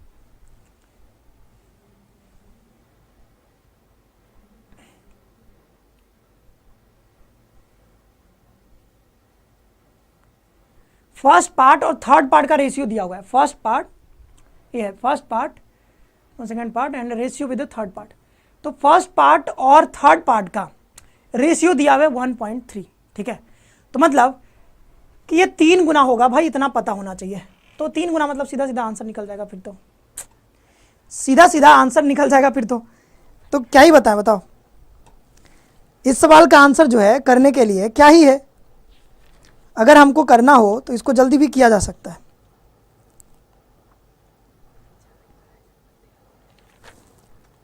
मतलब इस सवाल में मैं क्या सॉल्व करूं, मतलब सीधा ऑप्शन को देख करके आंसर निकल रहा है। ये कह रहा है कि देखो, क्या कह रहा है कि 2 कीड़ा के 3 भागों में इस प्रकार विभाजित किया जाता है कि पहला भाग दूसरे से 5 किलो अधिक है, और तीसरे भाग के, और किसके लिए आता है हमेशा सब्जेक्ट के लिए ना, ये पहला, तीसरे भाग के साथ इसका अनुपात 1:3 है। तो यानी पहला और थर्ड का अनुपात 1:3 है, तो ये 3 गुना होगा। तो 53 का 3 गुना कितना होता है, 159। 53 का 3 गुना 158 नहीं होता है, ठीक है। 53 का 3 गुना 159 होता है। तो option number D is the correct answer. Satisfy कर रहा है तो अब क्या बताएं, उसको XY मान के घर पे हल कर लेना। अगला सवाल, the area of a right angle triangle is numerically 30 times it's height. तो राइट एंगल ट्राइंगल हमारे पास कुछ ऐसा होता है, ठीक है, ये है राइट एंगल ट्राइंगल। तो यहाँ पे हो गया, ये उसका हो गया हाइट, ये हो गया इसका बेस। तो एरिया क्या होता है, एरिया होता है 1/2 बेस इंटू हाइट, आधार गुणते ऊंचाई, ये होता है, ठीक है। अब क्या कह रहा है कि जो एरिया है, एरिया वो 30 टाइम्स इट्स हाइट है। तो एरिया के जगह पे 30 इंटू हाइट रख दो, बराबर 1/2 बी इंटू एच। अब एच से एच कट जाएगा, 2 इधर आ जाएगा, 60 आ जाएगा, बराबर बी। तो बोल रहा था कि बेस कितना आएगा, आधार कितना होगा, तो 60 unit is the correct answer. कितना हो जाएगा, 60 unit is the correct answer. अगले सवाल पर अगर हम आगे बढ़ जाएं तो कितना मजा आ जाएगा। देखो अगला सवाल, अ डाई इज थ्रोन ट्वाइस, मतलब एक डाई से आपके पास एक बार फेंकते हो फिर दोबारा से फेंकते हो twice, what is probability that the number in the second thrown is higher than the number of first thrown. तो आपको दिमाग लगाओ अपना, बट मैं यहां पे लिख रहा हूं अपना, ठीक है, बता रहा हूं। यह है फर्स्ट थ्रो, ठीक है, यह है सेकेंड थ्रो, ठीक है। देखो डाइस में 6 फेसेस होते हैं, तो डाइस में आप देखोगे 6 फेसेस होते हैं, तो 1 होता है, 2 होता है, 3 4 5 6 तक होता है। तो कह रहा है कि दूसरे वाले में ना ज्यादा मिलना चाहिए, हायर नंबर मिलना चाहिए पहले वाले से। ओके, हायर नंबर मिलना चाहिए पहले वाले से। तो एक बार जब आप डाइस को उछाले तो मान लो कि इस पर कितना आ गया, 1 आ गया। तो अगर 1 आ गया तो दूसरे वाले पे क्या क्या मिल सकता है, हायर मिल सकता है। हायर मतलब क्या क्या मिल सकता है, तो दूसरे वाले पे 2 मिल जाए तब हमारा आंसर सही हो जाता है, 3 मिल जाए, 4 मिल जाए, 5 और 6 तक ही तो मिल सकता है, उसके अलावा 6 तक ही, 7 तो होता नहीं है, ठीक है। मान लो पहले वाले में 2 मिल गया तो 2 से हायर यानी कि इसमें 3 4 5 और 6 मिल सकता है। मान लो तो 3 मिल गया पहले वाले में, तो इसमें 4 और 5 और 6 मिल सकता है। मान लो पहले वाले में ही 4 आ गया तो हायर क्या मिल सकता है, 5 और 6। मान लो इसमें 5 आ गया तो फिर क्या मिल सकता है, 6। अच्छा इसमें 6 आ जाएगा तो फिर हायर का कोई मतलब रह नहीं, क्योंकि इसमें 6 आ गया तो फिर उसमें क्या आएगा, हायर तो आ ही नहीं सकता है, क्योंकि सबसे मैक्सिमम जो नंबर आ सकता है वो 6 ही आ सकता है। तो अगर इस पे 6 ला दोगे तो फिर उस पे हायर कहाँ से मिलेगा, तो वो फिर सेटिस्फाई नहीं करेगा। तो यही कंडीशंस हो सकते हैं जिसमें पहले वाले थ्रोन पर आपको जो भी मिल रहा है उससे हायर आपको उधर यहाँ पे देखने को मिल रहा है। अब क्योंकि ये दोनों इवेंट एक दूसरे से कनेक्टेड है, पहले वाले से कनेक्टेड है दूसरे वाला, तो जो टोटल आउटकम बनेगा, 6 इसका होता है फलक, 6 उसका, तो टोटल जो आउटकम बनेगा वो 36 बनेगा। तो 36 हो जाएगा टोटल आउटकम। फेवरेबल कितने हो गए, तो 1 2 3 4 5 6 7 8 9 10 11 12 13 14 15, तो 15 हो गया। इसको आप काट दोगे तो कितना हो जाएगा, 3 5 15 और ये हो जाएगा 12 3 36। तो 5/12 is the correct answer. Probability कितना निकलेगा, 5/12। कितना निकलेगा जी, तो 5/12 इज द करेक्ट आंसर। अगले सवाल पर आगे बढ़ते, ये अगला सवाल, the average of 2 numbers is 56. If 4 is added to a smaller number, then the ratio of new number to the other number is 1.3. What is the smaller number? What is the smaller number? 2 number में कह रहा है कि the average of 2 56. If 4 is added to the smaller number, then the ratio of the new number to the other number is 1:3. इसमें ना थोड़ा आपको अब मानना ही पड़ेगा। सपोज करो स्मॉलर नंबर x है, ठीक है, स्मॉलर नंबर x है और बड़ा वाला संख्या क्या है, y है, ठीक है।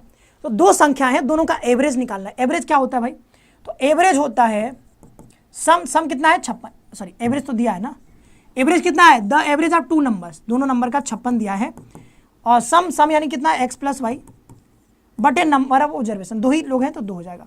56 दूना कितना हो जाएगा, 112 x + y, तो x + y कितना आ गया, 112 आ गया, ठीक है, इक्वेशन 1। दूसरा देखो, if 4 is added to smaller number, यानी स्मॉलर नंबर कितना था, x था, तो x में 4 जोड़ दोगे तो x + 4 हो जाएगा smaller number, then the ratio of new number to the other number, ठीक है, तो अदर नंबर क्या है, y है, इस कितना हो जाता है, 1:3 हो जाता है, ठीक है। तो इसको कितना, इधर 3x हो जाएगा प्लस 3 चौको 12 हो जाएगा, इधर y हो जाएगा। इसी को बस आप ना हल कर दो, इसी को हल कर दो, आपका आंसर निकल जाएगा। तो क्या करें इसको बताओ, ऐसे करते हैं इसको, 12 इधर y - 3x, इसको इक्वेशन 2 बना देते हैं। अब इक्वेशन 1 में से 2 को घटा दो तो ये कट जाएगा, ठीक है, y से y कट जाएगा, और इसको हटा दोगे तो ये 4x हो जाएगा। कितना हो जाएगा, 4x, इधर माइनस यानी कि बराबर आ जाएगा 100। तो x बराबर कितना आ गया यहाँ पर, 25 चौको 100, तो 25 आ गया। x का मान पूछ रहा है, स्मॉलर नंबर कितना हो गया, 25। Option number B is the correct answer, ठीक है, 25 हो जाएगा स्मॉलर नंबर। कितना हो जाएगा, स्मॉलर नंबर आपका निकल कर आ जाएगा 25, स्मॉलर नंबर होगा आपका 25।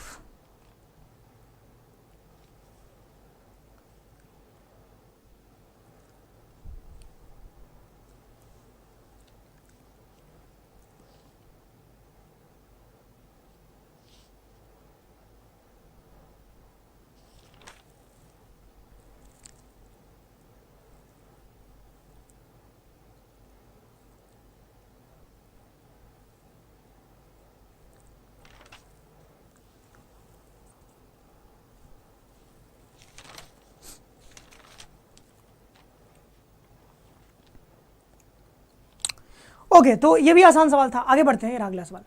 अ ladder leaning against a wall. बहुत कम सवाल बचा है, बहुत कम बहुत कम बहुत कम, बस बस बस, हो गया हो गया हो गया, बस खत्म होने वाला है। अ ladder leaning against a wall makes an angle of 60 degree with the ground. तो मतलब यहां पे देखो कि ना एक वॉल है, ऐसे एक वॉल है, इस पर ना एक ना सीढ़ी लगाया गया है, ठीक है, सीढ़ी। तो एक जमीन हो गया ये, और इस पर एक सीढ़ी ऐसे हमने लगा दिया, ऐसे सीढ़ी, ठीक है, सीढ़ी है। तो वॉल पर एक सीढ़ी लगाया गया है और कह रहा है कि makes an angle of 60 degree. तो ये जो है 60 डिग्री का एंगल बना रहा है। If the length of the ladder, ये जो है लेंथ जो है 19 मीटर, मतलब लैडर का लेंथ कितना है 19 metre, then what is the distance of the foot of the ladder of the, मतलब वॉल से कितना दूरी है, मतलब ये वाला पूछ रहा है, यहाँ से यहाँ तक की दूरी कितनी है, ठीक है। तो मान लो दूरी कितनी है, डी है, कितनी है, डी है। तो इसमें कौन सा हम ट्रिग्नोमेट्रिक रेशियो ले लें, किसका यूज कर लें बताओ।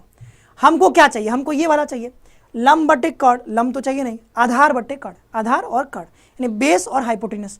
तो cos 60 अगर आप ले लो, cos 60 डिग्री क्या होता है, आधार बटे कड़, लंब बटे कड़, आधार बटे कड़, यानी कि d अपॉन कर्ण कितना होगा 19। और ये 60 डिग्री का मान कितना होता है, 60 डिग्री का मान 1/2, ये हो जाएगा d by 19।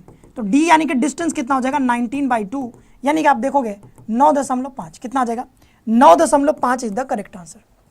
9.5 is the correct answer, कितना आ जाएगा 9.5। आगे बढ़ते, ये रहा अगला सवाल। If the point are the vertices of a parallelogram taken in order then find the value of k। तो एक पैरेललोग्राम आपके पास है, तो पैरेललोग्राम आपको पहले भी दिखाया था, ये पैरेललोग्राम आपके पास है, ठीक है, ये ऐसा कुछ है। इसमें कह रहा है कि इफ द पॉइंट, तो ये ऐसा कुछ पॉइंट यहाँ पे a है, ये b है, ये c है, और ये क्या है, d है। तो कह रहा है कि a जो है उसका जो दिया गया है 6.1 दिया गया है, b का 8.2 दिया गया है, c का 9.4 दिया गया है, और d का क्या है 7k दिया गया है, क्या है 7 और k। ओके, ठीक है, parallelogram are in the order, then find the value of k, find the value of k। Okay, k का वैल्यू हमको पता करना है। अच्छा देखो, एक ही तरीका इसको पता करने का, इन दोनों को मिला दो, ये डायगोनल हो जाएगा, एक यहाँ से एक और डायगोनल हो जाएगा, ठीक है। ये कैसे सीधा लाइन नहीं खींच पा रहा हूँ मैं। ओके, तो यहाँ से यहाँ तक हम ऐसे मिला देते हैं, यहाँ से यहाँ तक इसको मिला देते हैं, ठीक है। तो ये जहाँ पे इंटरसेक्ट कर रहे हैं, इंटरसेक्ट कर रहे हैं, ये इंटरसेक्ट कर रहे हैं, तो ये क्या है, ये ना सम द्विभाजित करते हैं एक दूसरे को, ठीक है, मतलब इक्वल भागों में एक दूसरे को बांटते हैं। ये जो इसका डायगोनल है, तो डायगोनल जो है पैरेललोग्राम का, वो एक दूसरे को सम द्विभाजित करते हैं, मतलब इसके बराबर ये हो जाएगा, इसके बराबर ये हो जाएगा, ऐसा होता है, ठीक है। तो देखोगे कि ये जो पूरा लाइन है यानी कि AC, तो AC का मिड पॉइंट होगा ये वाला, क्योंकि दोनों को सम द्विभाजित कर रहा है, और ये BD का भी मिड पॉइंट होगा। तो एक ना ध्यान रखना, जब भी कोई लाइन हो हमारे पास, ऐसा एक लाइन है, इसका अगर मिड पॉइंट का, अगर आपको यहाँ पे निर्देशांक चाहिए, निर्देशांक चाहिए आपको, मिड पॉइंट का कोऑर्डिनेट चाहिए, तो क्या होगा, जैसे ये मान लो x1 है, ये y1 है, ओके, और ये क्या है x2 है और ये y2 है। तो मिड पॉइंट का कोऑर्डिनेट कैसे निकलेगा, देखना, मिड पॉइंट का x1 प्लस x2/2, और क्या मिलेगा y1 प्लस y2/2, ये होता मिड पॉइंट का कोऑर्डिनेट। तो अगर आपको यही फॉर्मूला यूज करना है बस, और यहाँ से आप इसका आंसर निकाल सकते हो, ये मिड पॉइंट होगा, तो मिड पॉइंट होगा, इसका भी मिड पॉइंट है, तो और इसका भी मिड पॉइंट है, तो ये y को सॉल्व करो बस। ये देखो y यहाँ पे जो आएगा, मतलब मान लो यहाँ पे x y है, तो ये जो y आएगा क्या आएगा, इसको और इसको जोड़ करके 2 से भाग देंगे, तो k + 2 डिवाइडेड बाई 2। अब देखोगे कि दोनों क्या होगा, मतलब इसका भी मिड पॉइंट है, इसका भी मिड पॉइंट हो, तो चाहे इधर से निकालो चाहे इधर से निकालो, x और y का मान तो सेम ही आने वाला है ना, क्योंकि पॉइंट तो एक ही है, एक ही पॉइंट पे इंटरसेक्ट कर रहे हैं। तो ये जो पॉइंट का कोऑर्डिनेट होगा x और y है, तो चाहे इन दोनों को सॉल्व करके मान निकालोगे y का, चाहे इन दोनों पॉइंट से सॉल्व करोगे, दोनों का मान सेम ही आएगा। यहाँ से y का मान निकालोगे तो क्या आएगा 4 प्लस 1/2, दोनों बराबर होगा। तो अब देखो कि 2 से 2 कट जाएगा, तो k बराबर कितना आ जाएगा 5 - 2 यानी कि 3। तो k बराबर कितना आ गया 3 आ गया। तो 3 इज द करेक्ट आंसर। क्या हो जाएगा 3 is the correct answer, 3 is the correct answer. तो ये रहा 32 नंबर का सवाल। अगला सवाल देखो, अब बहुत कम बचा है तो जल्दी जल्दी भगा दे रहे हैं, ठीक है। 48,000 रुपए की राशि पर 2 वर्ष 3 महीने में, तो 2 वर्ष 3 महीने, तो 2 वर्ष हो गया, 3 महीने का मतलब 3 मंथ, मतलब मंथ को भी आप 12 से भाग दे दोगे तो ये साल में बदल जाएगा, ठीक है। तो ये 3 एकम 3 और 3 चौको 12, 2 वर्ष और 3 महीने का मतलब होता है 3/12 ईयर। तो 3 चौको 12 यानी 1/4 ईयर, ठीक है। तो 2 सही 1/4 ईयर मतलब 4 दूना 8, 1 9/4 साल के बारे में बात कर रहे हैं, ठीक है, 9/4 साल के बारे में। तो ये क्या कह रहा है कि वार्षिक दर से साधारण ब्याज यानी SI बराबर क्या होता है PRT/100, यही तो होता है। तो P कितना है 4800 रुपया है, R कितना है, तो R है आपके पास ये जो है 10 सही 1/2, 10 सही 1/2%, 10 गुना 20, 21/2%, ठीक है, 21/2%, 21/2%, ठीक है, मल्टीप्लाइड बाई T कितना है, तो T है आपके पास 9/4 और यहाँ पे 100 था तो 100 तो था ही, ये कट जाएगा। और देखोगे कि 4 दूना 8, 8 छक 48, ठीक है, फिर 6 एकम 6, 6 दूना 12 मल्टीप्लाइड बाई 9, 9 छक्के 54 का 4 हासिल 5, 12 नमा की 108 और 5 113, तो 1134 रुपये आपको मिल जाएगा।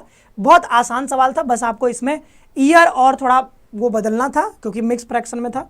अगला सवाल देखो, बस खत्म होने वाला। देखो, एक the base of radius of a cylinder is 5 metre more than its height, if the curve surface area of the cylinder is इतना, then what is the volume of cylinder. इसको तो आप खुद भी कर सकते हो, मतलब क्या कह रहा है कि ना कि जो हाइट है, the base radius of a cylinder is 5 metre more than height, तो मान लो जो रेडियस होगा ना वो हाइट से 5 मीटर ज़्यादा होगा। कितना होगा रेडियस जो होगा वो 5 ज़्यादा होगा हाइट से, okay. The radius of a cylinder is 5 metre more than the height of then its height, if the curve surface area, curve surface area क्या होता है 2πRh, क्या होता है 2πRh होता है कर्व सरफेस एरिया। कितना दिया है 792 दिया गया है, तो 2 लिख लोगे, यहाँ पर 22 की जगह पे आप 22/7 लिख लोगे। R का मान कितना है, तो R का मान है h + 5 और यहाँ पे h है तो h रहने दो 792। इसी को हल कर लोगे तो आपको h का मान भी मिल जाएगा, आपको R का भी मान मिल जाएगा, और देन आप फिर यहाँ पे कर सकते हो कि वॉल्यूम क्या होता है πr²h, तो यहाँ पे R और h का मान रख दोगे, आपको आंसर मिल जाएगा। यहाँ पे सिंपली क्या करना है, फिर इसको हल कर देना, ठीक है। तो ये 11 से शायद कट जाएगा, तो ये 11 दूना 22 हो जाएगा, ये 11 सत्ते 77, 11 दूना 22, ठीक है। फिर ये 4 से कट जाएगा, ठीक है, तो ये 12, 4 से 4 एकम 4, फिर 4 3 7 4 8 32, तो 18 आ जाएगा। फिर ये देखोगे h + 5 मल्टीप्लाइड बाई h, 18 सत्ते की 126, ये देखोगे यहाँ पर h² + 5h = 126, तो h² + 5h - 126, तो ये जो बराबर 0। अब ये क्वाड्रेटिक इक्वेशन सॉल्व करने आप जानते होगे, ठीक है। 14 25 70 कितना हो जाएगा, मतलब घटाने पर आपको 5 मिलना चाहिए, 14 × 126 होता है, ठीक है। तो 14 और 9 आएगा तो आप देखोगे 14 प्लस में आ जाएगा, फिर 9 आएगा माइनस में, तो h का मान निकल जाएगा 9, h का मान कितना निकल जाएगा 9, तो h का मान अगर 9 निकल गया तो r का मान कितना निकल जाएगा 9, 9 5 14, तो इसी को बस इसी फॉर्मूले में रख देना, आंसर मिल जाएगा। मैं सॉल्व नहीं कर रहा हूं आगे, ओके, आप इसको आराम से कर सकते हो। इसका जो आंसर मिलेगा वो 5544 मिलेगा, 5544 ऑप्शन नंबर सी। तो घर पे बैठ के इसको सॉल्व कर लेना। ये रहा अगला सवाल, ये रहा अगला सवाल। हाँ सर अब दिमाग खराब हो रहा है, फ्यूज ही उड़ गया, अरे भाई भाई भाई भाई, कोई बात नहीं, बस थोड़ा सा और बस थोड़ा सा 256 256 256 बस खत्म हो गया है। एक और सवाल है शायद, या फिर खत्म हो गया है। ये क्या है 256 256 144 144। अगर आप दिमाग लगाओ तो ये क्या है, ये a का क्यूब है और ये क्या है b का क्यूब है, तो a - b का क्यूब, a का क्यूब - b का क्यूब, ये क्या है, ये है a का स्क्वायर और ये क्या है प्लस ये क्या है ab और ये क्या है, ये है आपका b², ये क्या है b²। तो a का क्यूब - b का क्यूब का फॉर्मूला क्या होता है भाई, a - b ब्रैकेट में a² + b² + ab। तो अगर ध्यान दो ना, तो ये वाला पूरा पूरा कट जाता, तो सिर्फ a माइनस बी बचता, तो 256 माइनस 144 बचता, आंसर मिल जाता 2 1 1 112। ऑप्शन नंबर बी 112 आपको आंसर मिल जाता। अब रहा अगला सवाल। Thank you.